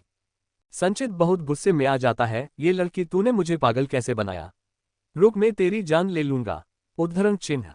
इतना कह वो जीनी के पीछे भागने वाला था तभी, ओए पिकाचू तुमने डीन का सिर फोड़ दिया, ओ माय गॉड तुम कितने क्रूएल हो, ओपन माउथ फेस। जीनी उसकी चुटकी लेते हुए बोली। मैंने, व्हाट रबिश। इतना कहते हुए उसकी नजर अपने हाथ में पड़े जीनी के जूते पर जाती है, जिसे देख वो गुस्से में बौखलाया किसी शैतान से कम नहीं लग रहा था। जो देख जीनी हंसते हुए बोली, ओ मेरा बच्चा गुत्ता आ रहा है। इतना कह संचित को जीप दिखाते हुए वो बहुत स्पीड में भाग जाती है। क्या पता ये शैतान उसके पीछे पड़ जाए और इस बार जीनी की जान लेकर ही माने। संचित उसके पीछे भागने वाला था तभी उसे एक जानी पहचानी आवाज सुनाई दी, क्या हुआ डीन को, किसने मारा इसको। संचित के पापा परेशानी में बोले। इतने दिन बाद अपने पापा को देख संचित की आंखें चमक उठी थी। उसे कोई याद वाद नहीं आ रही थी उनकी, बस पता चल गया था अपने बाप के पैसों के बिना उसकी जिंदगी बिल्कुल झंड है। मिस्टर ली डीन के पास बैठ उनके टकले से खून निकलता देख सामने देख गुस्से में पगला जाते हैं। नालायक तूने डीन का सर फोड़ दिया, उद्धरण चिन्ह। अपने डेड को चिल्लाता देख संचित एक बार जीनी को और देखता है जो किसी ओलंपिक के चैंपियन की तरह अपनी स्कर्ट संभालकर भाग रही थी। फिलहाल उसे अपने डेड को मनाना सही लगता है। इन 6 दिनों में उसकी जिंदगी किसी राह चलते भिखारी जैसी हो चुकी थी। संचित बहुत प्यार से बोला, नो डैड मैंने कुछ नहीं किया, उद्धरण चिन्ह अल्पविराम। मिस्टर ली डीन को खड़े करते हुए बोले, चुप कर नालायक, ये जूता तेरे हाथ में क्या कर रहा है। डीन का सर फोड़ने के बाद अब मासूम बन रहा है, रुक तेरे 2 महीनों की पॉकेट मनी बंद। इतना कह वो संचित को बहुत गुस्से में घूरते हुए वहां से निकल रहे थे। डेड सुनिए तो, मैं आपका प्यारा बेटा हूँ, ये शूज मैंने नहीं फेंके, वो उससे कसी लड़की ने फेंके थे, आप चाहे तो इन सबसे पूछ लीजिए। संचित उनके पीछे भागते हुए बोला। मिस्टर ली सभी स्टूडेंट की ओर देखते हैं जैसे पूछ रहे हो, ये सच कह रहा है क्या। संचित को पूरा यकीन था सभी लड़के लड़कियां उसका हैंडसम चेहरा और पैसे देख जरूर सच बकेंगे, मगर उसकी सोच के उलट सब नामे गर्दन हिलाते हैं। भले है जीनी सबकी नाक में दम करती हो, मगर सारा अपनी मासूमियत के चलते सबसे उसकी ओर से बहुत प्यार से माफी मांगती थी। बस यही सभी लड़के छोड़ लड़कियां भी सारा की दीवानी हो जाती थी। इतने सारे बच्चों को मना करता देख मिस्टर ली चिल्लाए, नालायक, दोबारा मेरे घर के आसपास भी दिखाई दिया तो टांगे तोड़ दूंगा। उद्धरण चिन्ह। संचित बेचारा चिल्लाता रह जाता है, वो मासूम है, उसने कुछ नहीं किया, वो सुंदर और हॉट चुड़ैल उसको फंसाकर चली गई। मगर कोई फायदा नहीं होता, अपने डेट जो जाता देख उसे अपनी जिंदगी बिना पैसों के अंधेरे में जाती दिख रही थी। संचित अपने बाल खींचते हुए गुस्से में चिल्लाया, आह लड़की, जिस दिन मुझे मिलेगी तेरी जान ले लूंगा। इतना कह वो बहुत जोर जोर से चिल्लाने लगता है। उसकी आवाजें सुन भागती हुई जीनी थोड़ी डर जाती है, फिर रिलैक्स होते हुए खुद से बोली, घटिया लड़का, मुझे कितने गंदी तरह से देख रहा था, अब आया ना हूं पहाड़ के नीचे। इतना कह वो मस्ती में भाग रही थी, तभी किसी के सख्त सीने से टकरा जाती है। एक डार्क रूम में कंप्यूटर स्क्रीन पर मिस्टर पार्क के असिस्टेंट की भयानक कारनामों वाली वीडियो और मिस्टर पार्क के साइन किए हुए इलीगल कॉन्ट्रैक्ट्स वक्त होते ही कोरियन मिलिट्री के पास पहुंच जाते हैं। मिस्टर पार्क की लंका लगनी अब तय है। सारा का रूम। कायरव की बात, आंखें खोल बच्ची। सुनकर सारा डरते हुए अपनी आंखें खोलने के बाद कायरव को बहुत मिन्नत भरी आंखों से देखती है, जैसे कह रही हो, प्लीज सर मुझे छोड़ दीजिए, बहुत डर लग रहा है मुझे। उद्धरण चिन्ह। कायरव इतनी देर से अपने सीने और दिमाग में चल रही जंग से परेशान हो चुका था। मतलब ये लड़की उसकी छुई मुई नहीं है, वो छुई मुई नहीं है जिसे वो पिछले 2 साल से पागलों की तरह ढूंढ रहा है, और अब इस लड़की के आते ही वो अपनी 2 साल पहले की सनक, अपनी छुई मुई को कैसे भूल सकता है। अपने दिमाग के ख्याल झटक कायरव अपने सीने की सुनता है, भले ही तू 2 साल से छुई मुई को ढूंढ रहा था, मगर इस मासूम लड़की ने 2 दिन में तेरे दिल और दिमाग पर काबू कर लिया है। इसकी मासूमियत किसी नायाब हीरे से कम नहीं है कायरव, जितना जल्दी हो सके इसे अपने पास कैद कर ले। क्या पता कोई और इसे उड़ा ले जाए। नहीं, ये सिर्फ मेरी है। कायरव को इतना जोर से चिल्लाता देख सारा कांप रही थी। सारा को देखते हुए कायरव उसके नाजुक चेहरे को अपनी सख्त उंगलियों में पहली बार बहुत नरमी से थामते हुए सनक के साथ बोला, देख तू मेरी छुई मुई नहीं है, मगर मेरा दिल कह रहा है तू मेरी छुई मुई है। बोल ना, तू मेरी छुई मुई है ना, बोल ना बेबी। इसके पास दिल भी है फेयरफुल। इस हैवान के मुंह से बेबी सुन सारा की सांस हलक में अटक चुकी थी, वो जोर जोर से रोने लगती है। सारा को रोता देख कायरव उससे अलग होते हुए गुस्से में बोला, तुझे पता है, मैं पिछले 2 सालों से अपनी छुई मुई को पागल की तरह ढूंढ रहा हूं, मगर वो मुझे नहीं मिल रही। मेरा चैन छीन कर भाग गई वो भगोड़ी लड़की। पर अब नहीं, क्योंकि उसकी यादों ने जो सुकून मुझे 2 सालों में नहीं दिया वो तूने दिया लड़की। उद्धरण चिन्ह। इतना कह कायरव बिना देरी किए सारा की पायल तोड़ देता है। कायरव ने खुद को बहुत समझाया कि सारा की मासूमियत में उसे पिघलना नहीं है, उसे सारा से दूर रहना होगा, मगर क्या फायदा, आज उसके शैतानी दिमाग की छोड़ वो अपने हैवान दिल की सुनता है। अपने नाजुक पैरों में दर्द महसूस कर सारा रोते हुए बोली, आह सर हमें दर्द। उद्धरण चिन्ह। शुश, चुप लड़की। कायरव की डरावनी आवाज सुन सारा अपने रोने की आवाज रोकने के लिए मुंह पर हाथ रख लेती है। जो देख कायरव उसके पास जाकर सारा के कान को काटते हुए बोला, दुआ करना कि तू मेरी छुई मुई ना निकले। और हाँ, आज तेरे ऊपर एक मोहर लगेगी जो इस बात का सबूत बनेगी कि सारा भी सिर्फ कायरव की है। उद्धरण चिन्ह। कायरव के मुंह से अपना नाम सुन सारा रोते हुए नामे गर्दन हिलाने लगती है। जो देख कायरव उसके माथे को चूमते हुए अचानक सारा का पैर अपने पास खींचते हुए अपनी जेब से छुई मुई की टूटी हुई पायल जो अब जुड़ चुकी थी, उसे निकालकर सारा के पैर में पहनाने के बाद वहां चूमते हुए बेहद सेक्सुअली लीक करता है, जिससे सारा का बदन कांप जाता है। आह। उद्धरण चिन्ह। सारा की सिस्क सुन कायरव किसी पागल आशिक की तरह उसे बहुत जुनून से घूरते हुए उसके माथे को, फिर दोनों गालों को चूमते हुए अपनी शर्ट निकालते हुए गाना गुनगुनाता है, हो सके तो ये गाना सुनते हुए पढ़ना, कसम से मजा आ जाएगा फायर। आज फिर तुम पे प्यार आया है, बेहद और बेशुमार आया है। इतना कहते हुए कायरव सारा के होंठों पर अपनी उंगलियां घुमाते हुए उसकी आंसुओं से सनी आंखों में जुनून के साथ देखते हुए सारा के ऊपर लेट उसे अपनी मजबूत बाहों में जकड़ लेता है, जैसे वो कहीं भाग जाएगी। नाजुक सी सारा उसकी बाहों में किसी खरगोश के बच्चे की तरह समा गई थी। सारा बहुत डर चुकी थी। 2 साल पहले की वो भयानक रात उसकी आंखों के सामने किसी रिपीट टेलीकास्ट की तरह शो हो रही थी। इस हैवान की बाहों में उसका दम घुट रहा था। ऊपर से कायरव की मदहोश आवाज में गाना सुन उसे कोई मूवी की हीरोइन वाली फीलिंग नहीं आती, बल्कि बहुत डर लगता है। कायरव का खुद के लिए ऐसे गाना गुनगुनाना इस बात का सबूत था कि सारा उसकी कैद में कैद होने वाली है। कायरव सारा के डरे सहमे चेहरे से उसके नाजुक हाथ हटाते हुए साइड करने के बाद बेहद इंटेंसिटी के साथ सारा को घूरते हुए अपनी उंगली सारा के माथे से होकर उसकी नाक और होठों पर घुमाते हुए उसके दोनों गालों को चूमते हुए उसके चेहरे पर होंठ घुमाते हुए मदहोश आवाज में आगे गाता है, तू ही मेरी आवारगी, तू ही दुआ हर शाम की, तू खामखा, तू लाजमी, तू ही रजा, तू ही कमी, और तू ही वो फिराक है जिसको है सिलसिलों ने मेरे पास लाया। अपना गाना खत्म करते ही कायरव सारा की नेक में अपना मुंह धंसा धीरे धीरे चूमने लगता है। कायरव के गर्म होंठ अपनी गर्दन पर महसूस करके सारा को बहुत घायल महसूस हो रही थी। वही कायरव से अपनी जज्बात संभाले नहीं जा रहे थे। उसने बहुत सोचा सारा की मासूमियत याद नहीं करेगा, मगर आज उसने अपने हैवान दिल की सुनी। अपने मुंह से एक लफ्ज ना निकालने वाले कायरव को कोई गाना गाते सुनता तो उसकी हार्ट अटैक से मौत पक्की है। 2 साल पहले की उस भयानक रात के मंजर उसकी आंखों के सामने घूमने लगे थे। वही कायरव को तो सारा की हद से ज्यादा नाजुक और मुलायम त्वचा बीतते वक्त के साथ पागल बना रही थी। कायरव को जेली बहुत पसंद थी, वो इसलिए क्योंकि उससे जेली के टुकड़े करके उसकी नरमाहट कोमलता कुचलने में बड़ा मजा आता है। सारा का मुलायम जिस्म उसे जेली की याद दिला रहा था, इसलिए वो अपने दांतों से सारा को काटने लगा था, जिससे सारा अपने मुंह को तकिए में धंसा बेहिसाब रोते हुए खुद से बोली, 2 साल पहले हम नहीं जानते थे हमारी इज्जत के साथ खिलवाड़ किसने किया, और इन 2 सालों में हमने किसी को भी भनक नहीं लगने दी। कितना दर्द हम खुद में समेट कर बैठे हैं। मगर उस दिन आपके विला पर जब आपने हमारे कपड़े अलग करके हमारा घाव देखना चाहा, हम समझ चुके थे वो हैवान आप थे सर। हमने बहुत कोशिश की आपसे छिपाने की कि हम आपकी छुई मुई नहीं है, और हम कामयाब भी हो गए। मगर क्या फायदा हुआ, उस रात की वारदात आप फिर से दोहरा रहे हैं और हम कुछ नहीं कर पा रहे हैं। कुछ नहीं, उस रात की तरह आज भी किसी जिंदा लाश की तरह आपके नीचे पड़े हैं। आज Jelly, you are so tempting and smooth just like jelly custard. Kairav Sara की गर्दन पर अपनी टंग घुमाते हुए गहरी सांसें लेते हुए बोला। कायरव के हाथ अपने गले से नीचे जाता हुआ महसूस कर सारा जोर जोर से रोने लगती है, जो सुन कायरव डार्क वॉइस में मदहोशी से बोला, shush don't make noise jelly otherwise I will punish these lines very badly. जो सुन सारा रोते हुए नामे गर्दन हिलाती है। सारा को अपने बचने की कोई उम्मीद नहीं दिखती, इसलिए वो तकिए में अपना मुंह धंसा रो रही थी। तभी अपने नाजुक बदन से कायरव के हाथ हटता महसूस कर सारा अचानक कायरव को देखती है, जो अपने फोन को साइलेंट कर चुका था। मगर फोन वाइब्रेट होता देख उसे गुस्सा आता है। वो गुस्से में फोन उठाते हुए बोला, व्हाट हैपेंड जून। मगर सामने वाले की बात सुन कायरव अचानक सारा के ऊपर से उठ अपनी शर्ट पहनने लगा, जो देख सारा की जान में जान आती है, मगर उसकी हिम्मत नहीं होती उठकर बैठने की। सारा अपनी चोर नजरों से कायरव को देखती है, जो किसी को कॉल करते हुए शर्ट पहन रहा था। कायरव की हॉट अट्रैक्टिव बॉडी देख सारा रोते अपनी गर्दन घुमा लेती है। Listen shoot that inspector who arrested mister park understood damn it. इतना कह कायरव फोन काटते हुए सारा को देखता है, जो बेहिसाब रो रही थी। सारा के माथे को चूमते हुए कायरव इतनी परेशानी में होने के बावजूद भी अपनी सख्त आवाज में बोला, कितना रोती है जेली तू। अपने ये कीमती आंसू वेस्ट मत कर, तू और मैं दोनों जब साथ रहेंगे तब इनकी बहुत जरूरत पड़ेगी।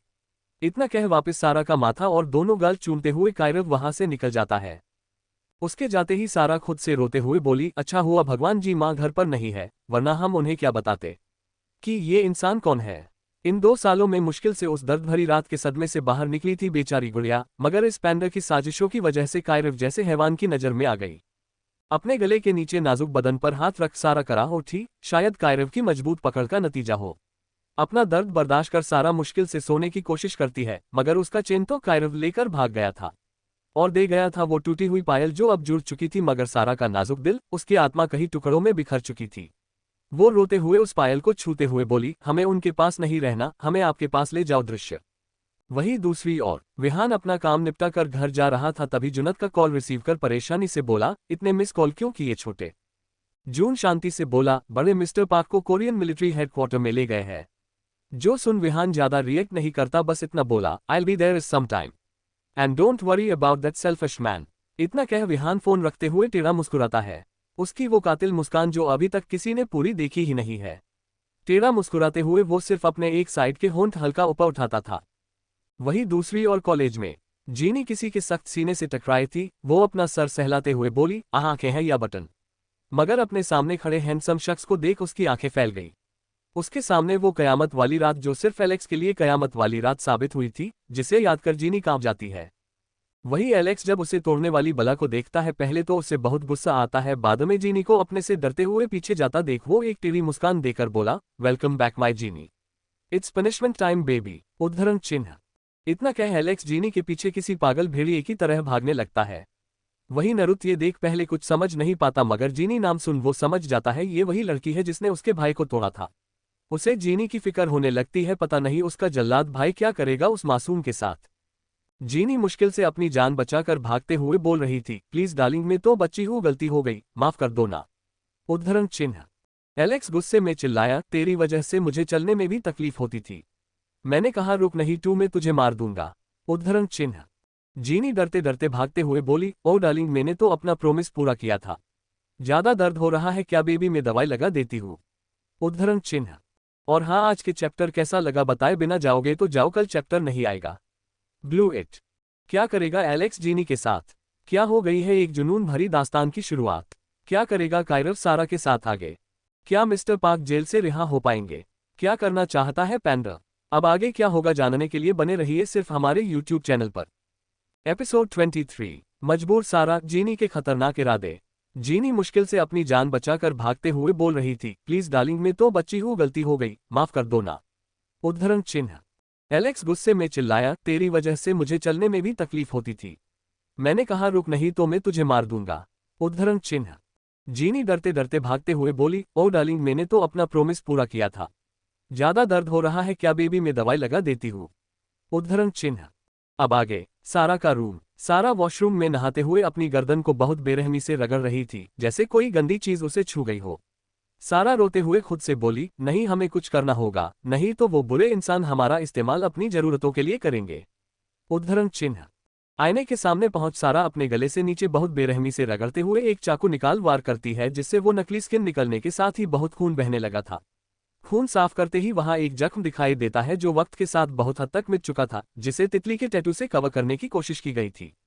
सारा का कोमल चेहरा नहाने की वजह से गुलाबी हो गया था, ऊपर से रोने की वजह से लाल नाक उसे और खूबसूरत बना रही थी।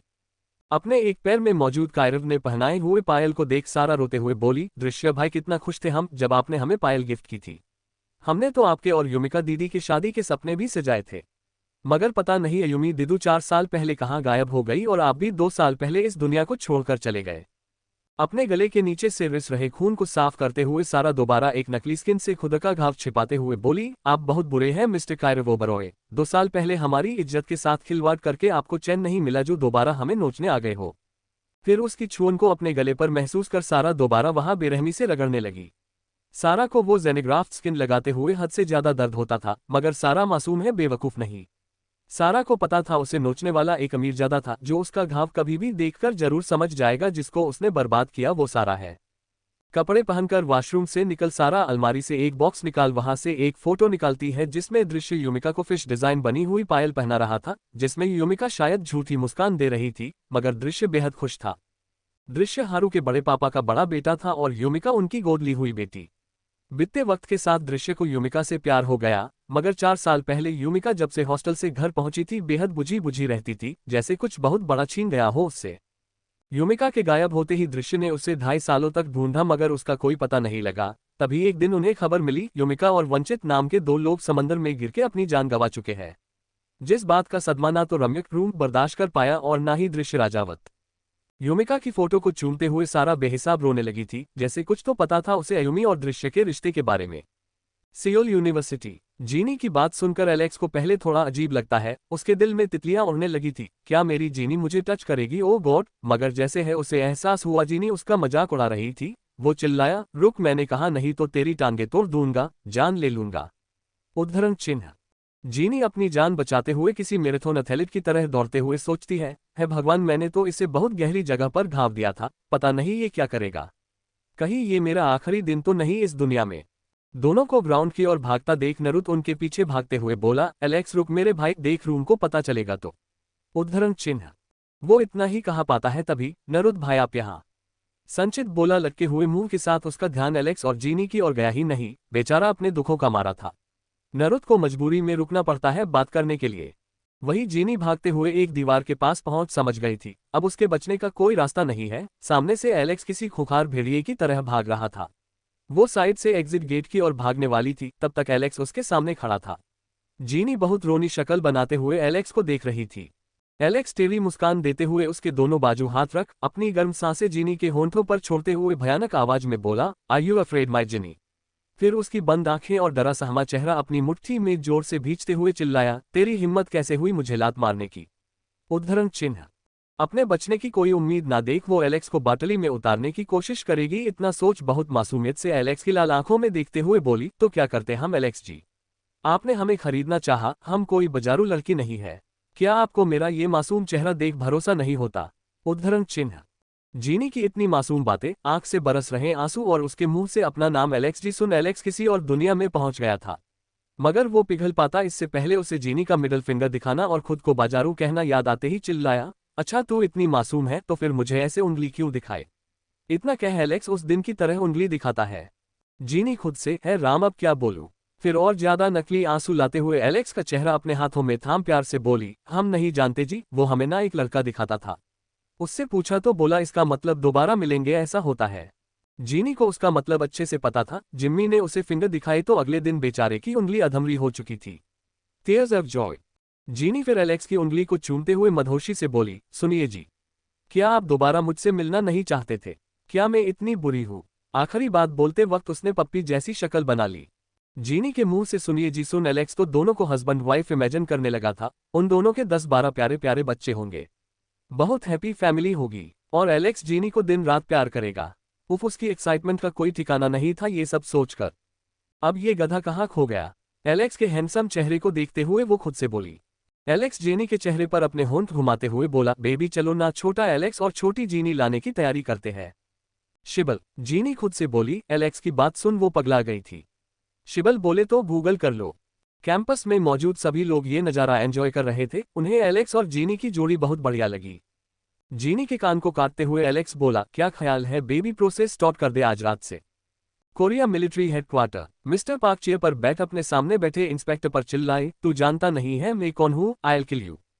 इंस्पेक्टर देखिए मिस्टर पार्क, हमें हमारा काम करने दीजिए please, it's a humble request. इतने सारे मिलिट्री ऑफिसर को देख मिस्टर पार्क मजबूरी में शांत बैठ गए। रूम उस डार्क रूम में आते हुए बोले, I want talk to Mister Park, excuse me gentleman. उसकी बात सुन सभी इंस्पेक्टर उन्हें अकेला छोड़ बाहर चले गए। रूम सख्ती से बोला, भाई क्या आपने वो इलीगल कॉन्ट्रैक्ट साइन किया? उद्धरण चिन्ह। हाँ, और उसमें गलत क्या है? तुम नए हो इस बिजनेस वर्ल्ड में, इससे भी कई बड़े क्राइम को अंजाम दे चुका हूँ। और ये 2 कौड़ी की मिलिट्री मुझे अरेस्ट करेगी? शायद भूल गए 2 साल पहले इनका एक सोल्जर, क्या नाम था उसका, हाँ, दृश्य राजावत को कैसे मौत के घाट उतारा था। काश उसकी डेड बॉडी मिल जाती जिसे मैं इन 2 कौड़ी के ऑफिसर को दिखाता उनकी औकात क्या है मेरे सामने।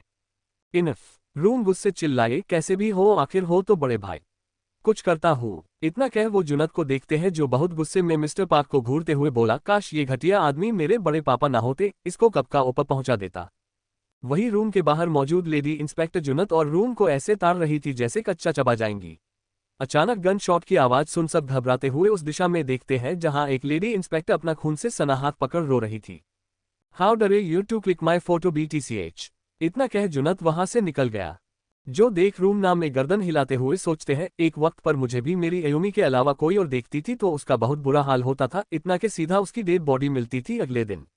ये तो पूरे पागल है फेयरफुल। सियोल यूनिवर्सिटी, इस हैंडसम डेविल के और मेरे बेबी, हम दोनों मम्मी पापा। नो, जीनी खुद से बोली। क्या हुआ बेबी, ज्यादा जल्दी हो रही है? मगर क्या करूं, मुझे तुम्हें प्यार करना है, बस थोड़ा दर्द होगा पर मैं हूं ना, मुझे पकड़ लेना। एलेक्स जीनी का कान काटते हुए हंसकी वॉइस में बोला। जीनी अपने भाव छिपा बेहद मदहोश आवाज में बोली, सुनिए ना, मुझे शर्म आ रही है। धत, आप कितने नॉटी हो, ऐसी बातें सबके सामने कौन करता है। इतना कह वो एलेक्स के गले लगकर शर्माने का नाटक करते हुए सामने खड़ी अपनी दोस्त को मैसेज भेजती है। जीनी के मुंह से ऐसी बातें सुन एलेक्स को तो मस्त फीलिंग आ रही थी जैसे जीनी उसकी बीवी हो। वो बहुत जोर से जीनी को गले लगाते हुए बोला, oh my Jeannie, you are so soft. Jeannie की दोस्त पार्किंग से स्कूटी निकाल रही थी, तभी जीनी का मैसेज देख जीनी को थम्स अप का चिन्ह का इशारा देते हुए गाड़ी उस और बढ़ा देती है। जीनी को समझ नहीं आता एलेक्स का ध्यान कैसे भटकाए। सुनिए जी, मैं दवाई लगा दूं, कहीं हमारे चुन्नू मुन्नू के आने में कोई प्रॉब्लम हुई तो। इतना कह अगले है पल जीनी के हाथों में एलेक्स की जान थी, जो महसूस कर एलेक्स की आंखें बंद हो गई। उसकी बॉडी तुरंत रिएक्ट करने लगी, जो महसूस कर जीनी चौंकते हुए खुद से बोली, ओ गॉड कितना स्ट्रांग है। उद्धरण चिन्ह। तभी उसकी नजर साइड से एक लड़के पर पड़ती है जो ट्रे में केक ले जा रहा था। जीनी टेढ़ा मुस्कुराते हुए केक उठा एलेक्स के मुंह पर फेंकने के बाद उसकी जान को दबाते हुए बोली, you are very strong baby, but better luck next time, I don't want to feel you inside me because I am very delicate baby. उद्धरण चिन्ह। एलेक्स अपनी आंखों से केक साफ करते हुए चिल्लाया, लड़की रुक। एलेक्स किसी बौखलाए अते की तरह जीनी के पीछे भागना चाहता था। जीनी मुस्कुराते हुए अपनी दोस्त की स्कूटी पर बैठने वाली थी, तभी कुछ सोच एलेक्स के पास जाकर अपनी लात उसकी टांगों के बीच मारने वाली थी, पर थोड़ी देर रुक उसके कान में बोली, तुम बहुत स्ट्रांग हो हॉटी, मैंने फील किया अभी तुम्हें, मगर तुमने गलत लड़की से पंगा लिया। एलेक्स अब तक अपनी आंखों से केक साफ कर चुका था। रुक लड़की, मैं तेरी जान ले लूंगा। आह! चिल्लाते हुए एलेक्स अपनी टांगों के बीच हाथ रखते हुए चिल्लाया, you psycho girl, I kill you. उद्धरण चिन्ह। जीनी स्कूटी पर अपनी दोस्त की ओर पीट करके बैठी थी। वो एलेक्स को तड़पता देख हंसते हुए बोली, ऐसा ही दर्द मुझे देना चाहते थे ना, अब भूख तो होती। पिछली बार से धीरे मारा है ताकि फ्यूचर में हमारे बच्चों को कोई दिक्कत ना हो। फिर खुद से, वॉट? हमारे नहीं, ये और मैं दोनों कभी वैसा कुछ नहीं करेंगे। ये तो जानवर है, मुझे कच्चा खा जाएगा। उद्धरण चिन्ह। एलेक्स स्कूटी के पीछे भागते हुए चिल्लाया, ये तेरी स्कर्ट नीचे कर, सब दिख रहा है। ये देखने का हक सिर्फ मेरा है, बेबी प्लीज नीचे कर। जीनी अपनी पिंकी वेयर ढकते हुए बोली, योर परवर्ट शिबल। इतना कह दोनों हाथों से मिडल फिंगर दिखा जोर से बोली, फक यू मिस्टर हॉटी। नरुत और संचित वहां पहुंचे तब तक जीनी कांद करके भाग चुकी थी। जीनी की बातें देख और सुन एलेक्स सदमे में पहुंच चुका था। क्या इसे फिंगर दिखाने का मतलब पता था? इसने मुझे पागल कैसे बनाया? उद्धरण चिन्ह। एलेक्स क्या हुआ मेरे भाई? नरुत बोला, मेरे यार तूने टांगों के बीच हाथ क्यों रखा है? संचित परेशानी में बोला। एलेक्स को कैंटीन में चेयर पर बिठा दोनों उसकी दर्द भरी कहानी सुनते हुए हंसने लगे थे। तभी एलेक्स संचित से बोला, तेरा मुंह क्यों लटका था? संचित की दर्द भरी कहानी सुन दोनों भाई उसके ऊपर बहुत हंसते हैं। दोनों दोस्त ठान लेते हैं उस लड़की को कहीं का नहीं छोड़ेंगे। इस बात से अनजान दोनों की नाक में दम एक ही लड़की ने किया है। कौन था वो हॉट लड़का? जीनी। और तू उससे इतना चिपक क्यों रही थी? जीनी की दोस्त बोली, पति है मेरा, मेरे बच्चों का बाप है, करेगी उससे शादी, इतना हॉट है तो? जीनी चिढ़ते हुए बोली, भड़क क्यों रही है? तेरा बंदा है, खा थोड़ी ना जाऊंगी मैं। जो सुन जीनी बेहद चिढ़ गई थी। रास्ते से जाते हुए लोग जीनी को घूर घूर के देख रहे थे क्योंकि वो पीछे मुंह करके बैठी थी। एलेक्स और जीनी की पिक कमेंट में है। Korean headquarter. कायरव अपनी कार से निकल सेक्रेटरी को कुछ इशारा करता है।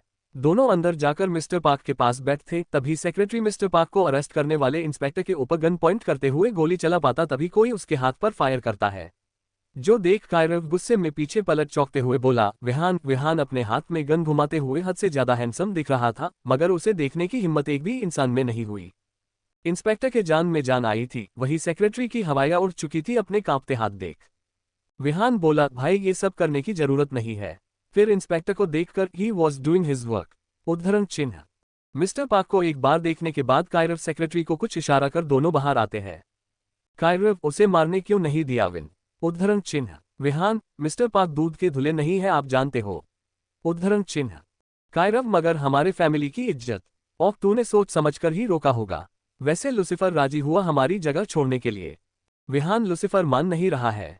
मैंने उसे दूसरी जगह ऑफर की है, माना तो ठीक है, अदरवाइज। कायरव, देन। विहान टेढ़ा मुस्कुराते हुए बोला, जंगल में एक ही शेर अच्छा लगता है।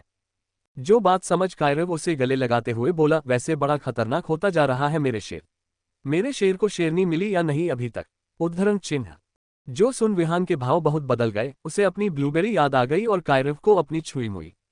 विहान, मुझे कुछ काम है तो निकलता हूँ। मिस्टर पार्क की बेल का इंतजाम हो गया ना? कायरव, हाँ मेरे शेर, तू जाकर आराम कर। विहान के जाते ही कायरव कार के बोनेट से टेक लगा सारा और अपने हसीन पल याद करते हुए बोला, my little jelly, she is damn soft. I just want to destroy her innocence. Her soft body provokes me to cross my all limits. Ah मेरी छोटी जेली, वो बहुत मुलायम है, मुझे बस उसकी मासूमियत तबाह करनी है। उसका नर्म कोमल जिस्म मुझे सारी हदें पार करने के लिए उकसाता है। सारा का घर। अपना फोन बजता देख सारा कॉल उठाते हुए बोली, हाँ हारू। उद्धरण चिन्ह। हारू, कल सुबह जल्दी जाएंगे और हाँ गर्म कपड़े पहन कर आना, स्नोफॉल हो रही है बाहर। हारू से बात करने के बाद अपना फोन दोबारा बजता देख सारा फोन उठाकर बोली, हेलो जी, कौन? कायरव, मुझे भूल गई मेरी जली। ये आवाज कैसे भूल सकती थी सारा? वो डरते हुए बोली, सर आप। उद्धरण चिन्ह। इतनी रात हो गई, सोई नहीं तू अभी तक?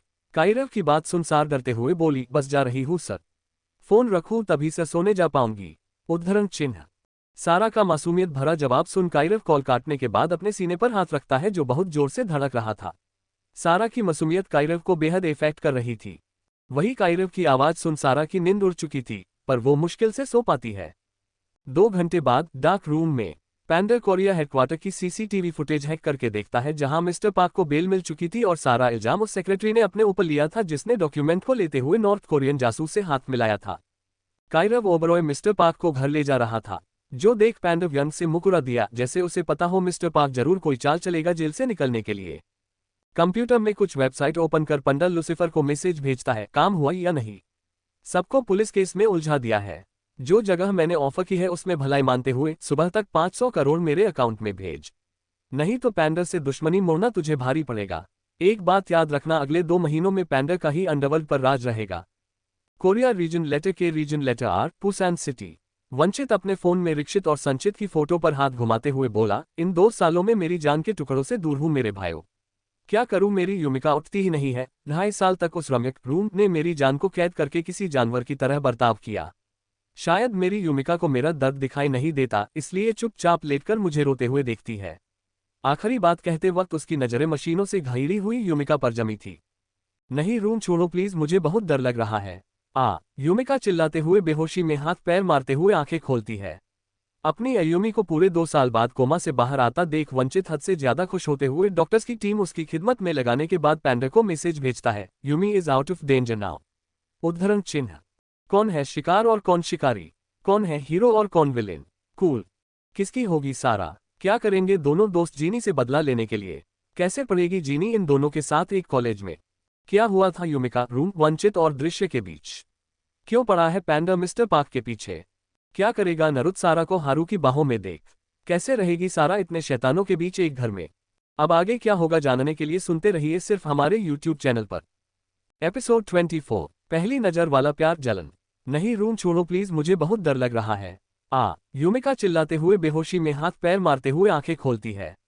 अपनी अयुमी को पूरे 2 साल बाद कोमा से बाहर आता देख वंचित हद से ज्यादा खुश होते हुए डॉक्टर्स की टीम उसकी खिदमत में लगाने के बाद पैंडर को मैसेज भेजता है, Yumi is out of danger now. उद्धरण चिन्ह। अब आगे पुसान सिटी, वंचित का विला। डॉक्टर ने कहा, मिस्टर ली, पेशेंट को कल सुबह तक होश आ जाएगा और ध्यान रहे इन्हें किसी चीज का ज्यादा टेंशन नहीं होना चाहिए। दिमाग पर ज्यादा जोर पड़ने से हेल्थ प्रॉब्लम हो सकती है। वंचित ने परेशान होते हुए कहा, मगर डॉक्टर अयुमी के साथ 2.5 साल तक किसी जानवर की तरह बर्ताव किया गया था, उस सदमे से निकल पाना बहुत मुश्किल होगा मेरी जान के लिए। डॉक्टर वंचित के कंधे को थपथपाते हुए बोले, 2.5 साल हो गए बेटा, कब तक अपने परिवार से, दुनिया से छिपे रहोगे? फिर जाते हुए बोले, हो सकता है अयुमी अपनी याददाश्त गवा बैठी हो। उद्धरण चिन्ह। जो सुन वंचित की सांसें थम गई थी वो अयुमी के सिरहाने बैठ उसके माथे को चूमते हुए उन बुरी यादों में चला जाता है। फ्लैशबैक। Korea university. वंचित, रम्यक और रावीन तीनों दोस्त मिलकर एक स्कॉलरशिप स्टूडेंट की बहुत पिटाई करने के बाद अपने एंटरटेनमेंट के लिए उसे नाचने को बोलते हैं। रावीन ने कहा, ये चूजे बंद कर, कितना घटिया नाचता है तू। जो सुन सभी स्टूडेंट हंसने लगे। रूम और वंचित को भी कोई दिक्कत नहीं होती थी, उन्हें भी मजा आता था कभी कभार किसी को परेशान करने में। रावीन बोला, कुछ थ्रिल करते हैं, हम एक काम कर, अभी गेट से जो लड़की अंदर आएगी उसका साइज पता कर क्या। फिर हंसते हुए बोला, दोनों चल सकते हैं बट फिलहाल अब साइड वाला पूछना, नहीं बताए तो खुद से पता लगाना, और नहीं पूछा तो अपनी ग्रेव तैयार रखना। उद्धरण चिन्ह। सब लोग जोर जोर से हूटिंग करते हुए एंट्रेंस की ओर देखते हैं। आधे स्टूडेंट आने बाकी थे अभी। वंचित और रम्यक भी टेढ़ा मुस्कुराते हैं, उन्हें उस लड़के के गिड़गिड़ाने से कोई फर्क नहीं पड़ता। तभी किसी के पायल की आवाज सुन सभी एंट्रेंस की ओर देखते हैं, जहां स्कॉलरशिप स्टूडेंट आगे बढ़ अपनी नजरें उठा सामने खड़ी प्यारी सी लड़की को देख उसमें खो जाता है। वही रावीन, वंचित और रम्यक भी एक टक उस लड़की को घूरने लगे थे। सभी लड़के और लड़कियां तक उस नई स्टूडेंट को घूर रही थी। स्कॉलरशिप स्टूडेंट रोते हुए बोला, मिस प्लीज आप इनका मेजर बता दीजिए, नहीं तो ये लोग मेरी जान ले लेंगे। अयुमी पहले अपनी सोने को ढकती है, फिर उस लड़के की उंगली का पीछा करते हुए मासूम युमिका की नजर उन तीनों हैवानों से मिलती है, जिनमें से एक रावीन उसे किसी भूखे भेड़िए की तरह घूर रहा था, मगर वंचित और रम्यक बिना किसी भाव के देख रहे थे। जीनी का घर। बेड पर लेट जीनी अपने हाथ को देखते हुए बोली, उफ, पता नहीं कहाँ कहाँ फिसलते हो तुम। फिर अपने टेडी बियर को गले लगाते हुए बोली, क्या मैंने गलत किया उसके साथ? पर उसने भी तो मुझे एस्कॉर्ट सर्विस वाली बोला था, और वो पिकाचू वाला शैतान, दोनों ही लड़के बड़े हॉट है। काश आप उन्हें थोड़ा दिमाग भी दे देते भगवान जी। उद्धरण चिन्ह। जीनी अपनी अलग ही सोच में गुम थी। हाँ, अगर एलेक्स कोई बुरी बात नहीं करता तो जीनी उसकी दोस्त जरूर बनती, तभी उसे एलेक्स की कही बात याद आई, छोटा एलेक्स और जीनी। उद्धरण चिन्ह। जीनी खुद से, हम दोनों के बच्चे, मगर उसके लिए तो वो सब नोटी नोटी हरकतें करनी पड़ेंगी। नहीं, वो डेविल तो मुझे बेड पर ही मार डालेगा, फिर बच्चे कहाँ से आएंगे। ओ गॉड, मैं क्या सोच रही हूँ। अपने वाइल्ड ख्याल झटक संचित का धमकी देना याद कर वो अपने बाल खींचने लगी। रही बात संचित की, तो उनका पहले भी बहुत झगड़ा होता था बिना एक दूसरे को देखे। संचित तो अभी भी नहीं जानता जीनी उसकी बहन शिवी की दोस्त है। अपने फोन में संचित की पिकाचू वाली फोटो देख जीनी हंसने लगी, इस बात से अनजान के वो दोनों शैतान उसकी जिंदगी में भूचाल लाने वाले हैं। पाक पैलेस। विहान के डेट सिम्मी जी के साथ डेट पर गए थे, मगर मिस्टर पाक के रिहा होने की खबर सुन सीधा घर पहुंच परेशान होते हुए बोले, भाई किसकी हिम्मत हुई आपको झूठे केस में फंसाने की। जुनत ने कहा, मुझे गड़बड़ लगती है। सबके कंफ्यूज चेहरे देख उसने कहा, जिसने भी ये वीडियो लीक किया है वो इतना जरूर जानता होगा मिस्टर पाक तुरंत जेल से बाहर आ जाएंगे। क्या पता उसका प्लान आपको इस केस में उलझाने का हो। सब सोच में गुम हो जाते हैं। मिस्टर की बात सुनकर के उन्हें उस पैंडा पर शक है। रूम की आंखें गहरी हो जाती है। कायरव को भी बेहद गुस्सा आता है। कौन है जो उनका वक्त बर्बाद करके फायदा उठा सकता है। वही विहान ऊपर से सब सुनते हुए एक टीवी मुस्कान देते हुए अपने रूम में चला गया। वही नरुत को कोई लेना देना नहीं था अपने पापा से। कल के लिए कपड़े सेलेक्ट करते हुए उसने खुद से कहा, मेरी कैंडी चूसने की मिठाई पता नहीं कितनी प्यारी लगेगी कल। मैं अच्छा तो लगूंगा ना इस आउटफिट में। ऐसा कह के वो सभी ड्रेसेस खुद के ऊपर ट्राई करके आईने में देख रहा था। नरुत भी बेहद हैंडसम है। सारा से अपनी पहली मुलाकात याद करके वो शर्माते हुए उस दिन की प्यारी याद में खो जाता है। फ्लैशबैक 3 महीने पहले एक पहाड़ी वाले एरिया में नरुत अपनी कार चलाते हुए अचानक ब्रेक लगाता है तो सामने उसे एक लड़की अपने हाथ में बिल्ली का बच्चा लिए डरी सहमी खड़ी दिखती है। नरुत कार से निकल गुस्से में चिल्लाया, अंधी है क्या लड़की। उद्धरण चिन्ह। उस नीली आंखों वाले कीटन को अपने सामने से हटा सारा रोते हुए बोली, जी हाँ हमें माफ कर दीजिए। ये कीटन आपकी कार के नीचे आने से मर जाती। उद्धरण चिन्ह। नरुत ने जब से सारा का इतना मासूम और खूबसूरत चेहरा देखा वो कुछ सुन ही नहीं पाया। उसने जिंदगी में ना जाने कितनी सुंदर लड़कियां देखी होंगी मगर सारा की मासूमियत ने उसके दिलो दिमाग पर काबू पा लिया। नरुत ने सख्ती से पूछा, तुम इतनी सुनसान सड़क पर इस बिल्ली के बच्चे के साथ क्या कर रही हो। कहीं अमीर आदमियों से पैसे तो नहीं छिनती। उद्धरण चिन्ह। सारा ने रोते हुए कहा, न नहीं हम वैसे नहीं है। हम हर महीने 15 तारीख को उपग्रेवयार्ड पर जाते हैं। जो सुन नरुत सारा के गुलाबी चेहरे को पागल की तरह घूर रहा था तभी वो बिल्ली सारा को काटने के बाद वहां से भाग रही थी। नरुत को गन निकाल बिल्ली को शूट करता देख सारा चिल्लाई, नहीं प्लीज वो मासूम जानवर है। किसी रुई से भी मुलायम चीज की छुअन अपने हाथ पर महसूस कर नरुत सारा को देखते हुए बोला, इतना प्यार अपनी बिल्ली से। उद्धरण चिन्ह। सारा अपना हाथ पीछे लेते हुए बोली, जी वो हमारी नहीं है, बस रास्ते में दिखी तो सोचा घर ले जाते हैं। सारा की मासूमियत ने पहली नजर में नरुत को उसका दीवाना बनाया था। नरुत ने सारा के हाथ पर अपना रुमाल बांधते हुए कहा, देखो कितना खून निकल रहा है। डरो मत बच्ची, खा नहीं रहा हूं तुम्हें, और हाँ आगे से किसी भी अनजान जानवर की मदद करने के लिए सड़क के बीच कूदोगी क्या। सारा को हाँ में गर्दन हिलाते देख नरुत एक लूक देता है जैसे कह रहा हो, मेरी बात काटने की क्या वजह है बच्ची। सारा रोते हुए, जी हम इंसान हैं, हमारी जिंदगी के जितने मायने हैं उतने ही एक जानवर की जिंदगी के भी है। भगवान श्री कृष्णा जी ने कहा है, कभी किसी जानवर को दर्द नहीं देना चाहिए। भले है वो बता नहीं सकते मगर उन्हें भी हट होता है। फिर थोड़ा डरते हुए नरुत को देख बोली, माफी चाहते हैं मगर प्लीज किसी जानवर को चोट मत पहुंचना, उन्हें भी दर्द होता है। सारा का जवाब सुन नरुत की पसंद प्यार में बदल चुकी थी। अपने चेहरे पर अनजान हैंडसम आदमी की उंगलियां महसूस कर वो रोते हुए बोली, आप ऐसे क्यों छू रहे हैं, हमें डर लग रहा है। नरुत प्यार से बोला, you are so adorable sweet candy.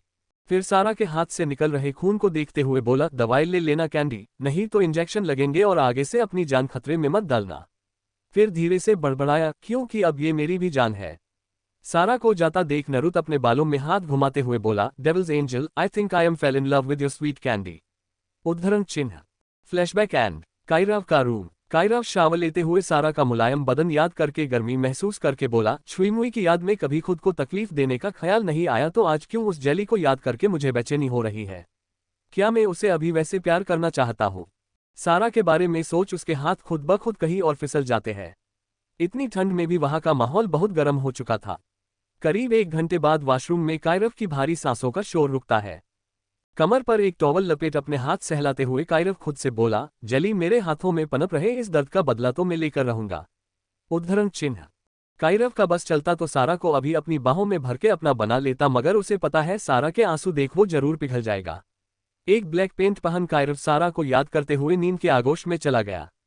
Dark room. वंचित का मैसेज मिलते ही पैंडा उस बोर्ड पर रूम की फोटो पर क्रॉस का निशान बनाते हुए टेढ़ा मुस्कुराने के बाद रूबिक क्यूब बहुत स्पीड में सॉल्व करने लगा। अपनी बिल्ली की रोने की आवाज सुन वो समझ गया उसे भूख लगी है। उस नीली आंखों वाली बिल्ली को दूध पिलाते वक्त उसके होंठ हल्के मुड़े होंगे जो इस बात का सबूत थे शायद। पैंडा के दिमाग में कुछ बहुत खतरनाक चल रहा है। गौर करने की बात यह थी कि ये बिल्ली वही थी जिसे सारा ने मरने से बचाया था। Rushed face. एलेक्स, संचित और रिक्षित तीनों यूनिवर्सिटी में मौजूद एक रूम में बैठे थे जहां जरूरत की सभी चीजें थी। रूम ना होकर एक घर के बराबर थी वो जगह, मगर संचित बहुत गुस्से में था। चालू चुड़ैल कही कि इतनी हॉट होने के बावजूद मुझे पागल बनाकर चली गई। रिक्षित और एलेक्स हंसते हुए बोले, वैसे वो पिकाचू वाली फोटो डिलीट हुई क्या? उद्धरण चिन्ह। संचित बोला, कहा भाई डेड, अगर मुझसे गुस्सा नहीं होते तो कब का डिलीट हो जाती। वैसे एलेक्स मेरे भाई, तेरे साथ सही हुआ मुझे पिकाचू वाले बॉक्सर क्यों गिफ्ट किए? अब तुझे वहीं पर दर्द मिला देखकर अच्छा लगा। उद्धरण चिन्ह। एलेक्स संचित के ऊपर तकिए फेंकते हुए बोला, दोस्त ना होकर दुश्मन है तू, तुझे मुंह छिपाने के लिए जगह दी मैंने। और तू साले रुक। संचित को हंसता देख एलेक्स बोला, वैसे विहान तेरी हेल्प कर सकता है। विहान का जिक्र सुन रिक्षित को गुस्से में उस रूम से जाता देख दोनों लंगोटिये यार नामे सिर हिलाते हुए फिल्म देखते हैं, जहां हीरोइन को देख उन्हें अपनी हीरोइन जीनी की याद आती है। दोनों का एक ही मकसद था, जीनी को बर्बाद करना। अगली सुबह सारा को बिना कोई गर्म कपड़े पहन घर से बाहर जाता देख सिम्मी जी बोली, सारू बच्चा गर्म कपड़े पहनकर जा वरना हारू मेरी क्लास लगाएगा, बाहर स्नोफॉल हो रही है। जो सुन सारा हल्का मुस्कुराते हुए गर्म कपड़े पहन लेती है। हारू को साइकिल पर आता देख सारा हल्का मुस्कुराते हुए अपनी साइकिल निकालते हुए बोली, मुझे बड़ा ज्ञान दे रहे थे और खुद ने कुछ गर्म नहीं पहना। हारू ने एटीट्यूड के साथ कहा, I don't need hot clothes baby because I am very hot boy. उद्धरण चिन्ह। जो सुन सारा उसे जीभ दिखाते हुए आगे निकल जाती है। हल्की गिर रही बर्फ के बीच सारा का बेहद सुंदर चेहरा बिल्कुल किसी खिले हुए गुलाब की तरह लग रहा था। ऊपर से उसकी क्यूटनेस बीतते वक्त के साथ हारू के दिल की धड़कनें बढ़ा रही थी। सारा की फोटो देखोगे? पाकविला। विहान ब्लू बिजनेस सूट में रेडी होकर घर से बाहर निकलते हुए कॉल पर बोला, जेट रेडी है। तभी उसकी नजर सज-धज कर तैयार हुए नरुत पर जाती है, जो छिपते हुए घर से निकल रहा था। विहान को अचानक अपने सामने देख नरुत चिल्लाया, विहान छोटे कहा जा रहा है इतनी सुबह? विहान ने शक करते हुए कहा, लुसिफर को खत्म करने। मगर आपका पेंटिंग एग्जीबिशन तो 10 दिन बाद है। विहान से झूठ बोलने की जरूरत नरुत से नहीं होती, वो अपनी कैंडी से मिलने जा रहा हूँ। विहान को आंखें दिखता देख नरुत बोला, अरे यार मिलने जा रहा हूँ, सिर्फ तेरा रूल नहीं टूटेगा। उसे बस हाँ कहने दे, फिर देखना मेरे बहुत प्यारे बच्चे पैदा होंगे। जो सुन विहान मुंह बनाते हुए निकल गया। नरुत अपनी कार से टेक लगा सारा के आने का इंतजार कर रहा था। पिछले महीने उसने सारा को रोते हुए घर जाते देखा तो हिम्मत नहीं जुटा पाया उससे सवाल करने की, मगर आज उसने ठान लिया था अपनी स्वीट कैंडी से बात करके ही रहेगा। तभी उसकी नजर सारा और एक लड़के पर जाती है जो बातें करते हुए ऊपर पहाड़ की ओर जा रहे थे। सारा का ध्यान नरुत के ऊपर गया ही नहीं। नरुत को बहुत जलन होती है सारा को किसी और लड़के से इतना मुस्कुराते हुए बात करता देख। मेरी स्वीट कैंडी क्या हर किसी के साथ इतना स्वीट बिहेव करती होगी, मगर ये लड़का हो कि उसका दोस्त हो वरना। इतना सोचते हुए वो सारा का पीछा करते हुए हिल साइड चला गया। पहाड़ी पर पहुंच दृश्य की ग्रेव के आगे फूल रखते हुए सारा फुट फूट कर रोते हुए बोली, क्यों हमें छोड़कर चले गए? पहले अयुमी दीदी फिर आप, क्या आपको जरा भी तरस नहीं आया हमारे ऊपर? उद्धरण चिन्ह। हारू को कभी पता है नहीं चला था, उसका भाई और सारा सगे भाई बहन जैसे रहते हैं। सारा और दृश्य को देख उसे बहुत गुस्सा आता था, जिसकी वजह वो आज तक समझ नहीं पाया। शायद दृश्य और अयुमी के रिश्ते की भनक सिर्फ सारा तक थी। सारा को लंबी सांसें लेता देख हारू उसे चुप कराने की बहुत कोशिश करता है। उसे अपने भाई के लिए रोता देख हारू पहली बार अपने दिल के हाथों मजबूर होकर सारा पर गुस्सा करते हुए बोला, आखिर इतना क्यों रो रही है उनके लिए? वो अब इस दुनिया में नहीं है। और तेरा रिश्ता क्या था उनके साथ? कहीं तुम दोनों एक दूसरे से प्यार? सारा चिल्लाए, हारू फिर रोते हुए बोली, दृश्य भाई थे मेरे। तुम इतना गलत बोल भी कैसे सकते हो? भाई अयुमी दीदू से प्यार करते थे। सारा और अपने भाई के रिश्ते का सच पता चलते ही हारू की खुशी का कोई ठिकाना नहीं रहता, साथ ही उसे सारा के लिए बुरा भी लगता है। अपनी जान से प्यारी दोस्त जो अब उसकी दोस्त ना होकर चाहत बन चुकी है, ये समझ आते हैं वो सारा की बहुत जोर से गले लगा लेता है। सारा भी उसे गले लगा रोते हुए बोली, क्यों वो दोनों अपने प्यार को मुकम्मल किए बिना इस दुनिया से चले गए? क्या भगवान को उन पर दया नहीं आई होगी? उद्धरण चिन्ह। चुप सारू, रोते नहीं बच्चा। सारा की पीठ रब करते हुए हारू बोला। वही ये सब देख नरुत का खून खोल चुका था। उसके हाथों की हरी नसें और गुस्से में लाल आंखें सारा के लिए जरूर बुरी साबित होने वाली थी। किसकी होगी सारा? क्या हुआ था यूमिका के साथ? और क्यों कर रहा है पैंडर सारा को उन हैवानों के बीच धकेलने की कोशिश? क्या करेगा नरुत सारा के साथ? क्या होगा जीनी का हाल जब होगी वो संचित और एलेक्स से रूबरू? मैं बहुत बीमार हूँ फिर भी चैप्टर दिया अब आपके ऊपर है। लाइक कमेंट और रिव्यू दोगे तो अच्छा लगेगा। डेडपैन फेस। आज मीता वाली नोवेल की आगे की स्क्रिप्ट लिखते वक्त मेरे हाथ कांप रहे थे, पर इनका सनकीपन देखकर रश्ट फेस। देखते हैं आगे क्या होता है उसमें। अब आगे क्या होगा जानने के लिए बने रहिए सिर्फ हमारे YouTube चैनल पर। एपिसोड 25। कायरव का गुस्सा, एक शर्त। कहीं कहीं पर टेक्स्ट शो नहीं हो रहा, प्लीज आप 3 राइट कर लीजिए प्लीज। अपनी जान से प्यारी दोस्त जो अब उसकी दोस्त ना होकर चाहत बन चुकी है, ये समझ आते हैं वो सारा की बहुत जोर से गले लगा लेता है। सारा भी उसे गले लगा रोते हुए बोली, क्यों वो दोनों अपने प्यार को मुकम्मल किए बिना इस दुनिया से चले गए? क्या भगवान को उन पर दया नहीं आई होगी? उद्धरण चिन्ह। चुप सारू, रोते नहीं बच्चा। सारा की पीठ रब करते हुए हारू बोला। वही ये सब देख नरुद का खून खोल चुका था। उसके हाथों की हरी नसें और गुस्से में लाल आंखें सारा के लिए जरूर बुरी साबित होने वाली थी। अब आगे हारू के चुप कराने से भी सारा का रोना बंद नहीं होता। जो देख हारू ने परेशान होते हुए कहा, सारा रो मत, बुढ़िया भाई तुझे देख रहे होंगे। क्या उन्हें अच्छा लगेगा तुझे ऐसे रोता देख? उद्धरण चिन्ह। सारा सुबकते हुए हारू से दूर होते हुए बोली, हम बहुत टूट चुके हैं हारू। भगवान ने पहले हमारे माँ बाबा, फिर बड़े भाई और जान से ज्यादा प्यारी बहन भी छीन लिए। सारा बहुत ज्यादा सुबक रही थी, जिस वजह से उसे सांस लेने में भी दिक्कत हो रही थी। हारू ने सारा को एक बेंच पर बिठाते हुए कहा, सारू मैं पानी लेकर आता हूँ, डरना मत बच्चा, मैं अभी आया। इतना कह वो सारा के माथे को चूमते हुए निकल गया। हारू को इतना हड़बड़ी में साइकिल से जाता देख सारा बोली, धीरे जाना हारू, कहीं चोट न लग जाए। हारू के जाते ही सारा वापस रोते हुए दृश्य की ग्रेव देख रोने लगी। बड़ी फिक्र है उसकी तुम्हें स्वीट कैंडी, नरुत अपनी सख्त आवाज में बोला। सारा डरते हुए पीछे मुड़कर देखती है तो हकलाते हुए बोली, आप? उद्धरण चिन्ह। नरुत ने कहा, मुझे देखकर अच्छा नहीं लगा। ओ कहीं मैंने तुम्हारा और तुम्हारे सो कोल्ड बॉयफ्रेंड का लव मोमेंट बिगाड़ दिया क्या? आखिरी बात कहते वक्त उसका जबड़ा कस चुका था। देखिए आप कुछ भी मत बोलिए, हारू हमारे दोस्त है। सारा नरुत के हैंडसम फेस को देख रोते हुए बोली। नरुत की खुशी का कोई ठिकाना नहीं रहता। क्या वो लड़का मेरी स्वीट कैंडी का दोस्त है? वाह, पता नहीं मैं क्या क्या सोच रहा था। नरुत को अपने पास आता देख सारा जल्दी से आगे बढ़ते हुए बोली, आप यहाँ क्या कर रहे हैं जी? नरुत बोला, बस तुमसे मिलने आया था कैंडी। नरुत को अपना हाथ पकड़ते देख सारा रोते हुए बोली, हमें ऐसे टच मत करिए। उद्धरण चिन्ह। जो सुन नरुत मुस्कुराते हुए सारा के गुलाबी गाल खींचते हुए बोला, कैंडी बहुत ठंड है, ज्यादा देर यहाँ मत रुको। और ये किसकी ग्रेव है? सारा रोते हुए बोली, हमारे भाई की। सारा से उसकी यूनिवर्सिटी पूछते हुए नरुत बहुत कुछ बातें करना चाहता था, मगर अपना फोन बजता देख आसपास देखते हुए एक शेर देखता है जहां बेंच थे। सारा को एक बेंच पर बिठा नरुत उसके सिर पर हाथ रखते हुए बोला, दुनिया में हर किसी का आना जाना, कृष्णा जी देखते हैं स्वीट कैंडी। तुम रो रोकर अपनी तबीयत मत खराब करना, मैं अभी आया। इतना कह नरुत मुस्कुराते हुए बाहर जाकर कॉल पर बात करता है। Park palace. मिस्टर पार्क की बहुत बदनामी हो रही थी। टीवी में न्यूज देखते हुए वो चिल्लाते हुए खुद से बोले, मैं उस इंसान को छोड़ूंगा नहीं जिसने ये सब किया। उद्धरण चिन्ह। जुनत अपने कान पर हाथ रख टेढ़ा मुस्कुराते हुए पैलेस से निकल अपने बार में जाते हुए नरुत और एलेक्स को कॉल करता है। जुनत विहान से नाराज था, आखिर वो अकेले कैसे जा सकता है लूसीफर को खत्म करने। एलेक्स को कॉल करते हुए नरुत खुद से चिढ़ते हुए बोला, ये पक्का उस संचित के साथ एक बेड पर सो रहा होगा। मुझे तो डाउट होता है वो दोनों दोस्त है या कपल। एलेक्स और संचित दोनों एक बेड पर एक दूसरे के मुंह पर लात रखकर सो रहे थे। एलेक्स अपने सपने में जीनी के गाल को काटते हुए बोला, ओ माय जीनी, तुम्हारे गाल इतने स्ट्रॉन्ग कैसे हो गए? पागल, वो मेरा पैर है, तेरी जीनी का गाल नहीं। संचित अपना पैर सहलाते हुए बोला। एलेक्स को फोन बजता देख संचित जुनत का कॉल स्पीकर पर रखते हुए जा रहा था। तभी सुबह हो गई तुम कपल की। वैसे एलेक्स तेरी वाइफ जागी या नहीं अब तक, क्या सो रही है संचिता? इतना कह जुनत हंसने लगा।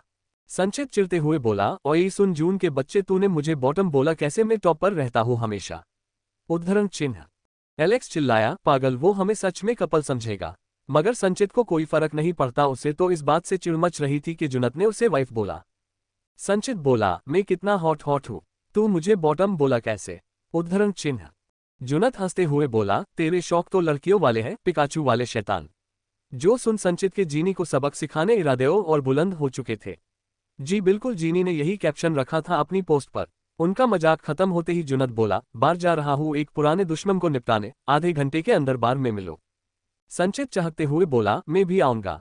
इनके अलग सियापे हैं। जुनत और संचित की वजह से विहान और रिक्षित की लड़ाई हुई है, मगर इन्हें तो कुछ पड़ी नहीं है। इनका भाईचारा अलग लेवल पर है। वहीं दूसरी ओर नरुत को जैसे ही पता चला जुनत अपने राइवल्स की बैंड बजाने जा रहा है, विहान की गैर हाजिरी में उसका वहां होना जरूरी है, इतना सोच वो सारा के पास पहुंच बोला, स्वीट कैंडी मुझे जरूरी काम है तो अपना ख्याल रखना, नेक्स्ट मंथ मिलेंगे। और तुम चाहो तो मुझे अपना एड्रेस बता सकती हो। सारा को डरता देख वो घबराते हुए बोला, बस बस कैंडी, रोने मत लगना, पता नहीं कितने टैंकर भरे हैं आंसुओं के। इतना कह वो सारा को प्यार से देखते हुए निकल गया। सारा खुद से, है भगवान, इनकी शक्ल तो थोड़ी थोड़ी उन डेविल कायरव जी से मिलती है। अरे मैं भी ना कुछ भी सोचती हूँ, ये कितने अच्छे हैं और वो डेविल कितने बुरे। उद्धरण चिन्ह। सारू बहुत बर्फ गिर रही है, पानी पी, जल्दी हमें निकलना होगा। सारा को जैकेट अच्छे से पहनाते हुए हारू ने कहा। दोनों बातें करते हुए घर निकल जाते हैं। जीनी का घर। जीनी अपने हेयर ड्राई करते हुए संचित और एलेक्स का चैन छीनकर मस्त गाना गा रही थी। मैंने कल फिर से कमाल कर दिया, मार मार के चाटा गाल लाल कर दिया। ओ सॉरी, ये गलत हो गया। मैंने कल फिर से कमाल कर दिया, मार मार के लात बॉल लाल दिया। बेचारे दोनों लड़के जीनी से पंगा लेने चले थे, हाँ अब पछता रहे होंगे। इतना कह जीनी अजीब अजीब मुंह बनाते हुए आईने में देख रही थी। तभी होठों से पानी की बूंद हटाते हुए उसे अपनी और एलेक्स की पहली किस याद आती है, जिससे उसे बहुत गुस्सा आता है। साथ ही उसके गाल लाल लाल हो चुके थे। पागल कहीं का कितनी बुरी तरह काट रहा था मेरे प्यारे प्यारे लिप्स को। ओ प्यारे प्यारे से याद आया, मेरी सारू तो आज दृश्य भाई से मिलने गई होगी। ये सब सोचते वक्त उसकी आंखें नम हो चुकी थी। विहान अपने जेट में बैठ ब्लूबेरी की हेयर क्लिप चूमते हुए खुद से बोला, बस करो ब्लूबेरी, बहुत तड़प लिया मैंने, बहुत वक्त दे दिया मैंने तुम्हें, अब तुम्हें मेरा होना ही पड़ेगा blueberry. I miss you my blueberry. उद्धरण चिन्ह। वही जॉय ये सब देखते हुए मुंह बना रहा था। एक तो वो सन की कायरव बॉस पता नहीं किस छुई मुई की पायल चूमते रहते हैं, और ये विहान सर, उफ, दोनों डेविल ब्रदर्स लगता है पागल हो गए हैं। उद्धरण चिन्ह। पागल का तो नहीं पता, मगर तुम जल्दी शहीद कहलाए जा सकते हो। विहान की इतनी डाक आवाज सुन जॉय डरते हुए आगे देखने लगा। कायरव का ऑफिस। मिस्टर पार्क की कॉल गुस्से में उठाकर कायरव बोला, किसी भी न्यूज चैनल पर ये ज्यादा देर नहीं चल पाए, अपने आप डिलीट कैसे हो गई? आखिर ये पंडा चाहता क्या है? मिस्टर ने कहा, वो जो कोई भी है बहुत खतरनाक और पावरफुल मालूम पड़ता है। मेरी कंपनी की सीसीटीवी फुटेज उसने हैक कैसे की? कायरव बहुत बौखला चुका था। उसके जलते दिल को ठंडक चाहिए थी जो उसे अपनी जली से ही मिलेगी, इतना सोच वो निकल रहा था। कायरव खुद से, अभी जाना सही नहीं होगा। मिस्टर पार्क को पता चल गया कि मेरी कोई कमजोरी ही तो वो अपनी हरकत से बाज नहीं आएगा। इतना सोच वो बड़ी मुश्किल से काम में मन लगा पाता है। आखिर 2 साल पहले उस रात जो कुछ भी हुआ उसकी भनक तक कायरव ने किसी को लगने नहीं दी। मैसेज नोटिफिकेशन सुन कायरव ने जैसे ही अपने बॉडीगार्ड का भेजा मैसेज देखा, उसके हाथों की नसें तन गई। Jelly, you are mistaken, I won't spare you Jelly. इतना कहा वो गुस्से में कंपनी से निकल गया। Haven club. जुनत, एलेक्स और संचित बहुत स्टाइल में बार में एंटर करते हैं। जो देख सभी लड़कियां उन्हें तारने का सोचती है, मगर उन्हें पता है इन्हें देखेंगी तो अगले पल दुनिया से गायब हो जाएगी। संचित कुछ लड़कियों को खुद को घूरते देख प्राउड से बोला, देख कितना तार रही है मेरे हैंडसम फेस को। उद्धरण चिन्ह। एलेक्स हंसते हुए कहता है, अबे पिकाचू, तुझे इसलिए तार रही है क्योंकि तू बहुत फेमस हो चुका है। संचित खुद से, हॉट चुड़ैल, तू बस एक बार मिल जा, प्रोमिस तुझे खून के आंसू रुलाऊंगा।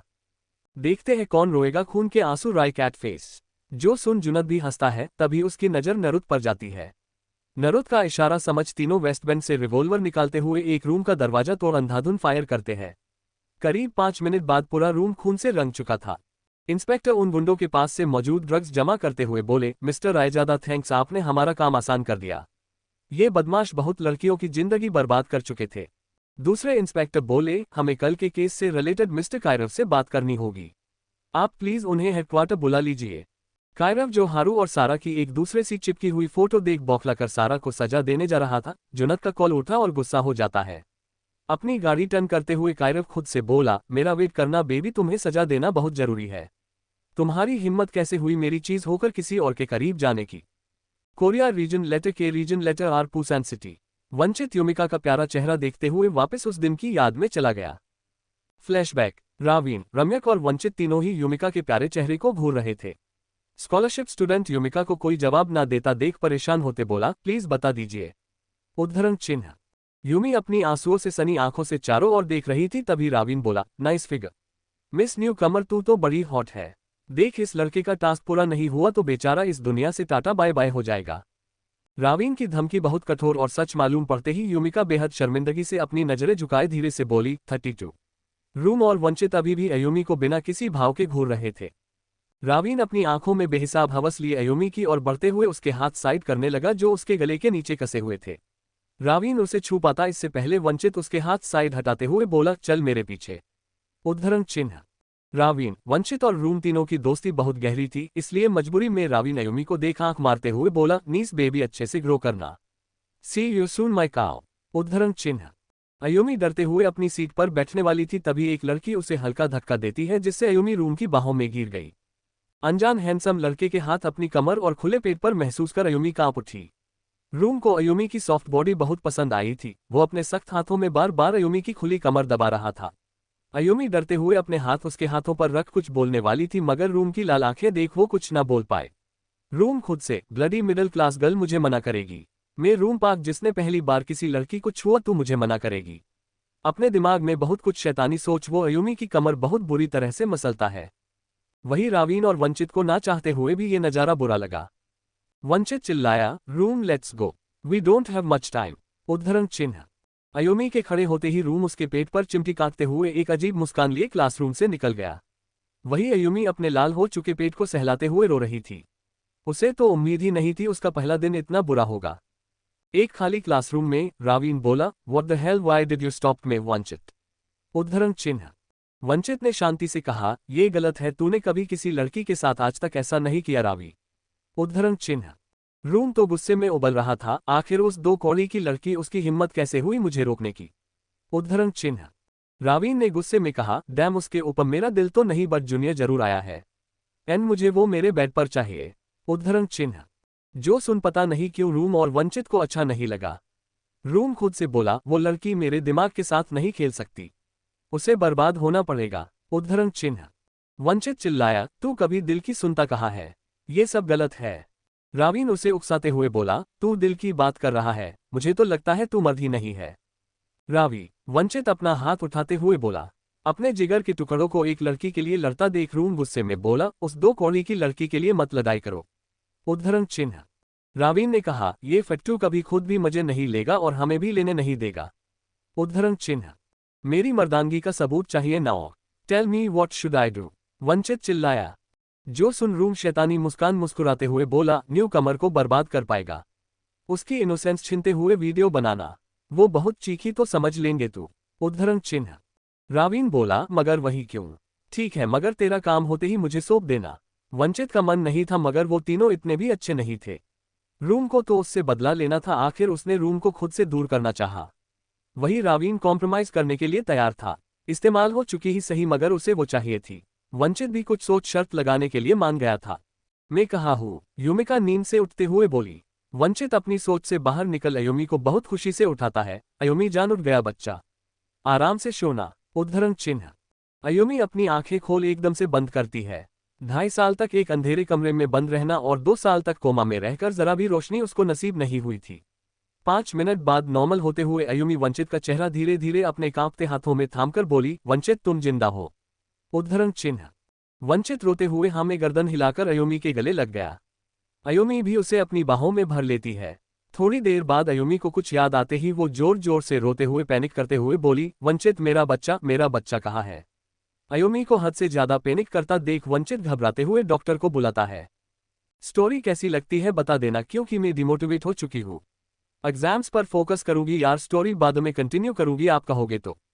क्या हुआ था अयुमी के साथ, क्या पनिशमेंट देगा कायसारा को, क्या करेगा पंडा आगे, अब आगे क्या होगा जानने के लिए बने रहिए सिर्फ हमारे यूट्यूब चैनल पर।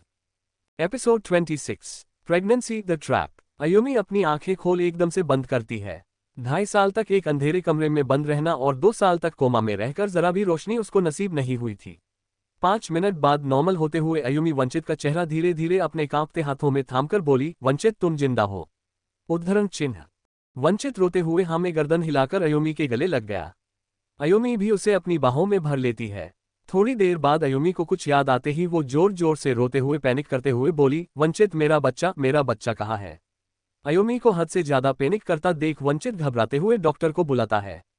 अब आगे। वंचित अयुमी को कंधे से जकड़ते हुए बोला, अयुमी शांत मेरी जान, इतना पैनिक मत करो, उसे समझ नहीं आता अयुमी इतनी अजीब बातें क्यों कर रही है, और बच्चा किसका बच्चा। अयुमी ने उसे खुद से दूर हटाते हुए अपने पेट पर हाथ रख रोते हुए कहा, मेरा बच्चा वंचित मेरा बच्चा कहाँ है।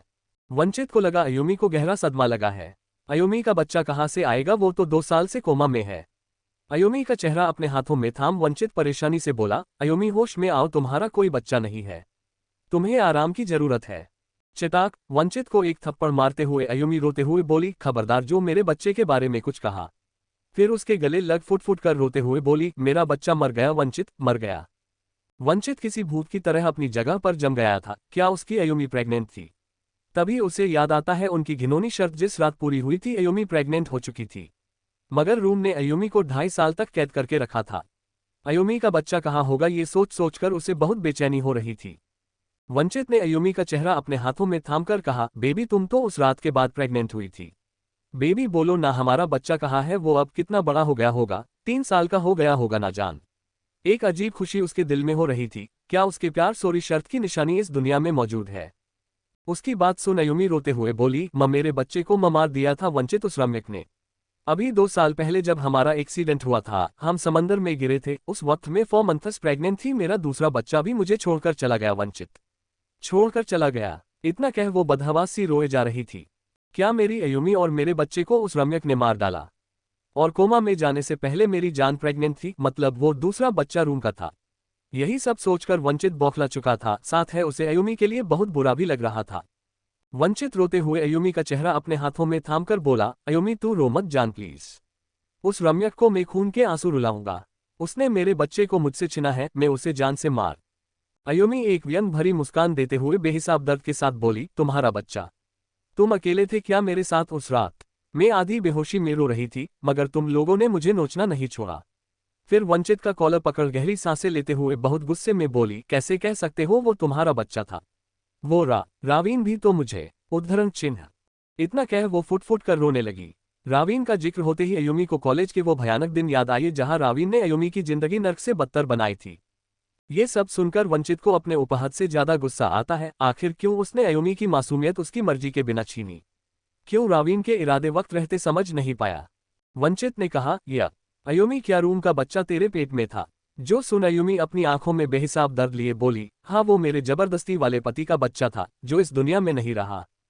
पति? वंचित को इतना शौक होता देख अयुमी बोली, हाँ पति वो, उसने मुझसे जबरदस्ती शादी की। वंचित छोटा हूँ, उस रात जब तुम मेरी मासूमियत नोच रहे थे उसने सबके सामने मेरा इस्तेमाल किया। जो सुन वंचित की आंखें लाल हो चुकी थी। आखिर कैसे भूल सकता था वो भयानक रात जब उसकी आंखों के सामने उसका प्यार बर्बाद हो रहा था, मगर वंचित बेड़ियों से बंधा था। अयुमी बोली, उस दर्द भरी रात के बाद मेरी आंखें एक अनजान जगह पर खुली। रूम को अपने सामने देख मैं बहुत डर चुकी थी। वो मुझे बहुत दर्द देता था वंचित।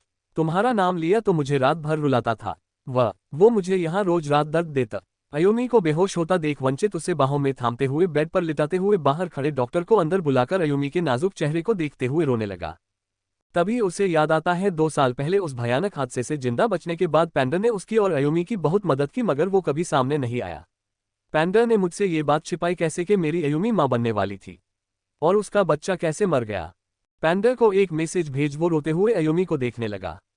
वही दूसरी ओर कायरव मिलिट्री हेडक्वार्टर से निकलते हुए खुद से बोला, तुझे मैं छोड़ूंगा नहीं पैंडर।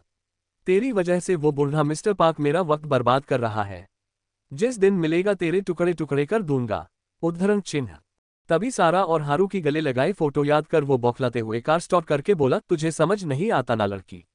लगता है तुझमें समाना ही पड़ेगा वरना तू अपनी हरकतों से बाज नहीं आएगी। इतना सोच वो बेहद डरावनी मुस्कान देते हुए कंपनी में कुछ काम निपटा कर सारा को पनिशमेंट देने जाएगा। इतना सोच टेढ़ा मुस्कुराने के बाद बेहद डरावनी धुन गुनगुनाने लगा। एक डार्क रूम में पैंडर किसी राजा की तरह एक चेयर पर बैठ उस नीली आंखों वाली बिल्ली को घूर रहा था। वो इस कदर काले कपड़ों में लिपटा था जैसे काला रंग ही उसकी दुनिया हो।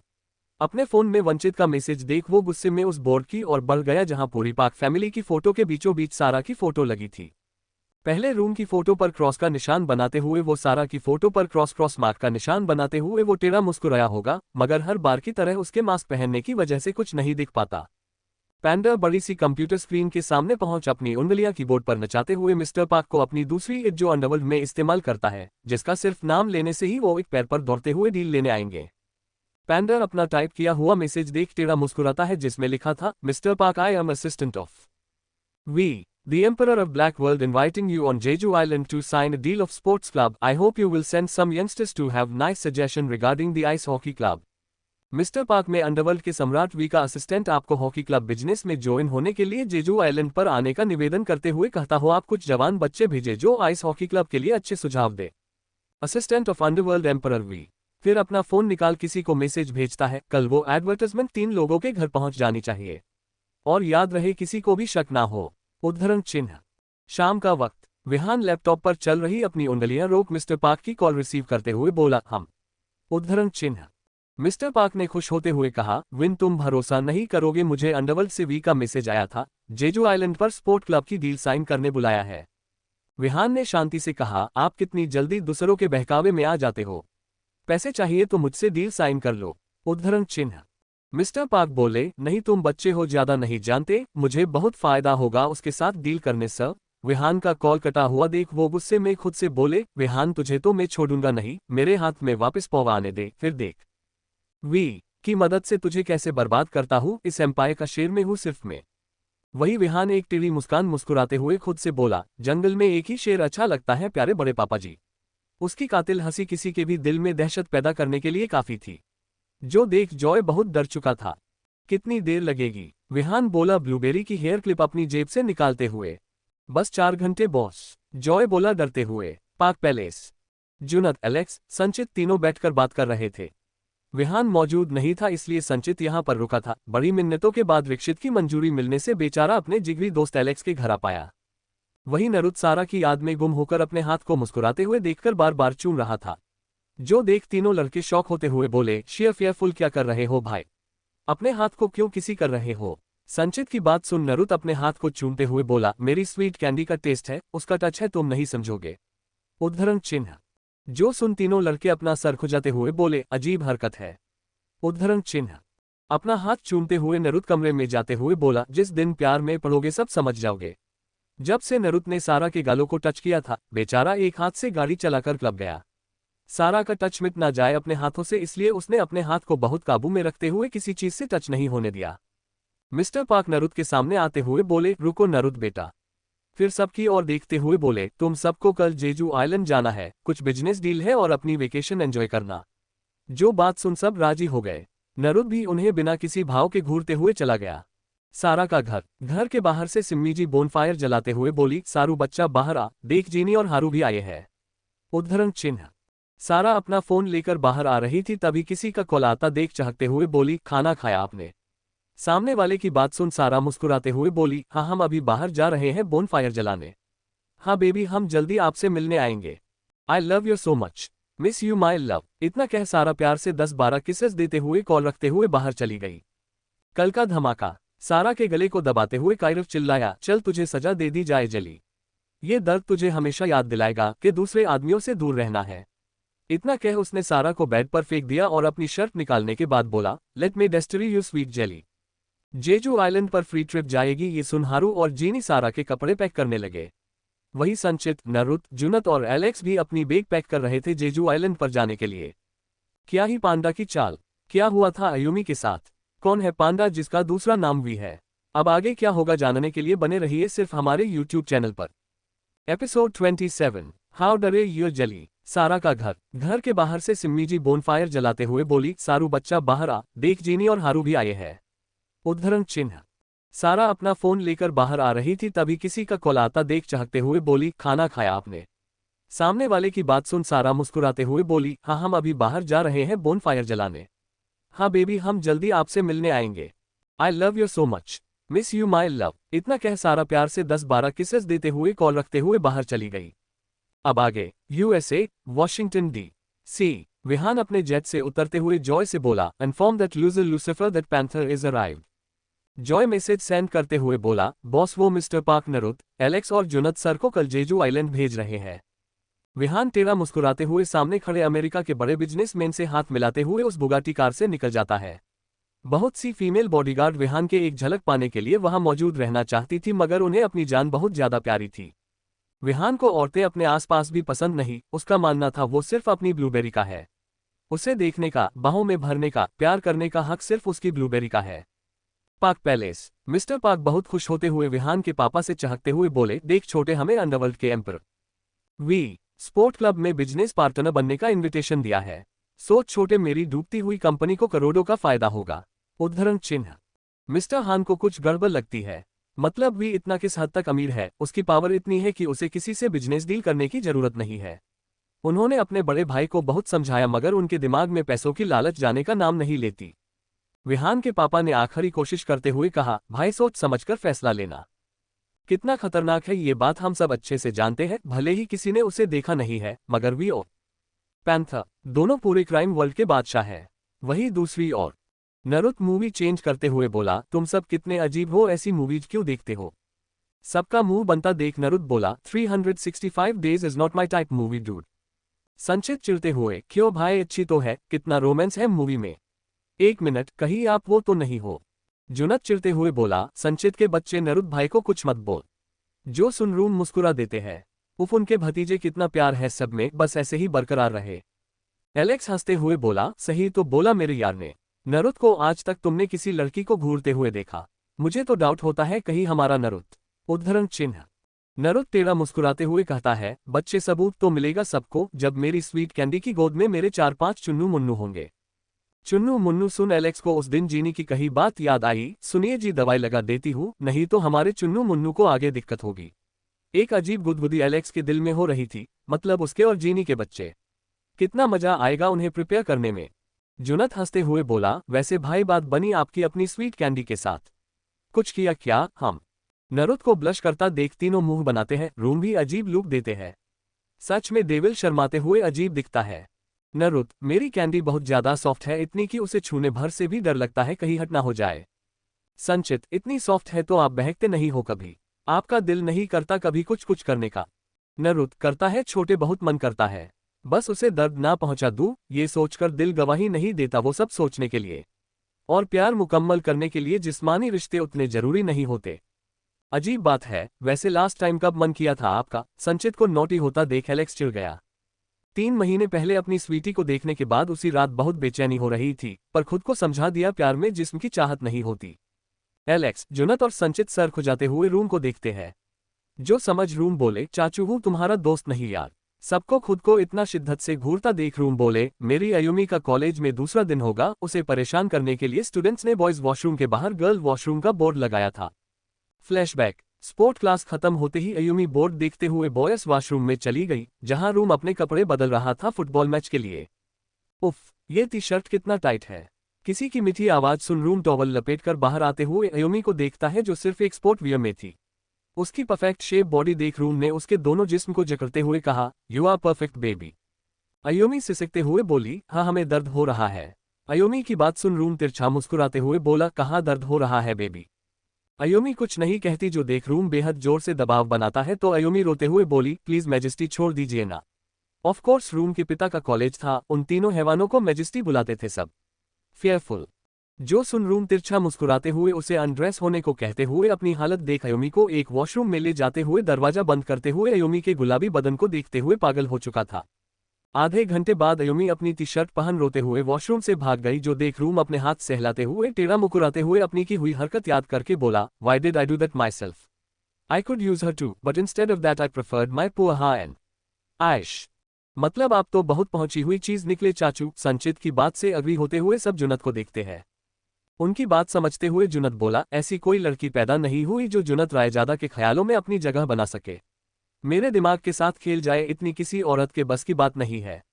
चलो अब तुम दोनों बताओ। संचित और एलेक्स जो सवाल सुनते ही जीनी की याद में पहुंच चुके थे दोनों एक साथ बोले, कल।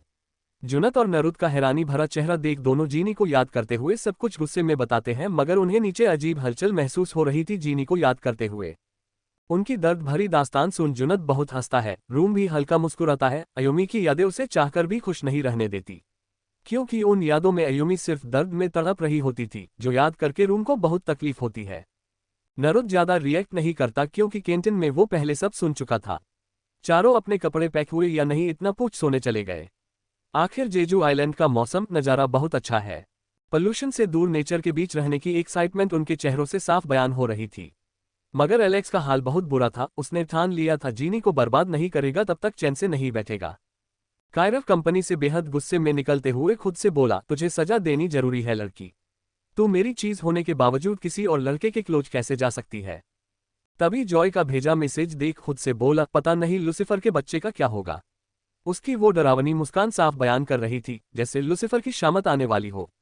अपने फोन में सारा और हारू की फोटो देख कायरव कार की स्पीड बेहद बढ़ा चुका था। जेली, आज की पनिशमेंट तू कभी नहीं भूलेगी। You have to pay for this. I don't want to hurt your smooth body but you are provoking me.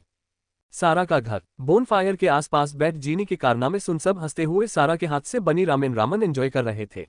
Alex को तोड़ना, संचित की फोटो अपलोड करके कॉलेज में उसे परेशान करना, फिर एलेक्स को परेशान करते हुए लात मारना, ये सब बताते हुए जीनी बहुत खुश थी। सारा बड़ी बड़ी आंखें करते हुए बोली, दिदू आप बहुत डेंजर हो, बेचारे दोनों भैया। उद्धरण चिन्ह। जीनी, कोई बेचारा नहीं है, वो एलेक्स रायजादा मुझे अपने साथ होटल पर इनवाइट कर रहा था। क्या मैं वैसी लड़की नहीं हूँ? हारू ने हंसते हुए कहा, सही किया जीनी, मगर बेचारे को तोड़ने का तरीका बेहद कैजुअल था। सारू बच्चा तू पागल है, देख तेरी शॉल बेंच पर पड़ी है, कितनी ठंड है यहाँ। सिम्मी जी की बात सुन सारा की आंखें नम हो चुकी थी। इतना निस्वार्थ प्रेम बिना किसी रिश्ते के कोई कैसे कर सकता है? अपने खुले कंधे पर हारू के हाथ देख सारा मुस्कुराते हुए पीछे मुड़ती है तो हारू उसे शॉल ओढ़ते हुए उसके कंधे पर सिर रखते हुए सुकून महसूस करता है। पिछले 3 सालों से हारू उनसे दूर था, उसकी हरकत किसी को बुरी नहीं लगती, मगर जीनी के चालू दिमाग को हारू के ऊपर थोड़ा थोड़ा शक होने लगा था। वही कायरव अपनी कार थोड़ी दूरी पर पार्क करके सारा के कंधे पर हारू का सिर देख बौखला चुका था। उसके हाथों की उभरी हुई हरी नसें, गुस्से में लाल जलती आंखें इस बात का सबूत थी कि सारा को बहुत तकलीफ मिलने वाली है।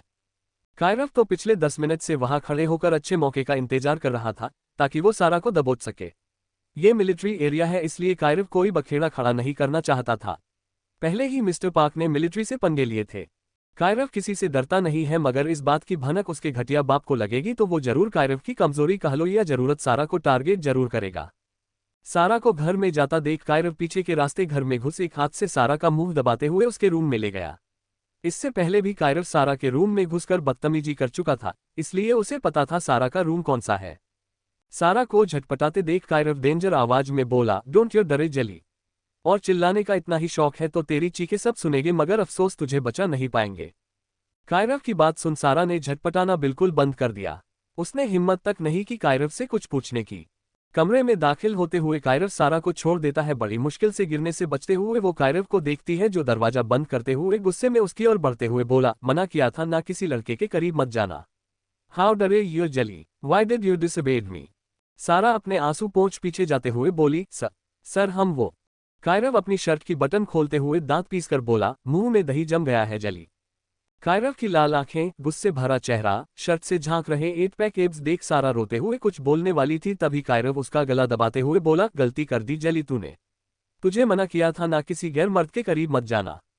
चल तुझे सजा दे दी जाए जली, ये दर्द तुझे हमेशा याद दिलाएगा कि हमेशा दूसरे आदमियों से दूर रहना है। सारा को सांस लेने में दिक्कत होता देख उसे बेड पर फेंकते हुए कायरव रूम की लाइट ऑफ करता है। कायरव को शर्ट निकालते हुए अपने पास आता देख वो काली रात सारा की आंखों के सामने किसी रिपीट टेलीकास्ट की तरह घूम रही थी। कायरव की हैवानियत, उसकी मजबूत पकड़ जो सारा के नाजुक छोटे छोटे बदन पर कायम थी, कायरव की बेहद फास्ट मूवमेंट, वो सब याद कर सारा कांप उठी। सारा को बेड पर पीछे खिसकता देख उसके पैर खिंचते हुए कायरव दहाड़ा, हिम्मत भी मत करना मुझसे दूर जाने की, वरना चलने लायक नहीं छोड़ूंगा, तेरे पैर काट दूंगा। फिर सारा को देख गुस्से सोने का इशारा करता है। सारा बिना कोई बहस किए लेट गई। उसे कायरव के गुस्से से बहुत डर लगता था। उस रात के जैसा दर्द वो दोबारा सहना नहीं चाहती थी। बड़ी मुश्किल से सारा कायरव को देखती है, मगर उसकी इतनी स्ट्रॉन्ग बॉडी देखकर करवट लेते हुए खिड़की की ओर चेहरा करती है। कायरव गुस्से में खिड़की बंद करते हुए एक बार बाहर देखता है, जहां हारू फोन में सारा की फोटो देखते हुए मुस्कुरा रहा था। कायरव को बहुत जलन हो रही थी, आखिर उसकी जेली सिर्फ उसकी बनकर क्यों नहीं रह सकती है। इस लड़की के लिए कायरव ने अपनी 2 साल पहले की तड़प छुई मुई को याद करना तक बंद कर दिया। वो पीछे मुड़ते हुए सारा को देखता है, जिसका हसीन बदन चांद की रोशनी में किसी नायाब हीरे की तरह चमक रहा था। कुछ सोच कायरव खिड़की बंद नहीं करता, अपनी जेब से सिगरेट निकाल उसे जलाते हुए डार्क वॉइस में बोला, where did he touched you Jelly? Sara बहुत डर चुकी थी और समझ भी चुकी थी ये हैवान हारू की बात कर रहा है। वो डरते हुए बोली, शोल्डर सर। कायरव सिगरेट की कश लेते हुए, झूठ बोलेगी जली? सारा को याद आता है आज हारू उसके गले लगा था। वो बोली, हम गले लगे थे। कायरव सारा को देखता है जो तकिए में मुंह धंसा सुबक रही थी। पीछे से सारा को अपनी बाहों में भरते हुए कायरव बोला, क्यों किया जली? मुझे धोखा क्यों दिया? बोलना। उद्धरण चिन्ह। कायरव की खुली बॉडी अपनी पीठ से टच होता महसूस कर सारा सिहर उठी। सर। हाँ जली, मैं तेरा सर हूँ, सिर्फ तेरा। फिर दांत पिसते हुए, मगर तू मेरी बनकर नहीं रहती, लगता है तुझे शौक है बहुत सारे लड़कों के साथ रहने का। सारा अपना चेहरा डरते हुए पीछे देखती है तो उसकी आंसुओं से सनी काली आंखें कायरव की काली आंखों से मिलती है। दोनों का चेहरा बहुत करीब था। कायरव की गर्म सांसें अपने होंठों पर महसूस कर सारा कांप उठी। सारा का चेहरा दूसरी ओर करते हुए उसकी शर्ट कंधे से नीचे खींच कायरव बोला, तुझे सबक सिखाना जरूरी है जली।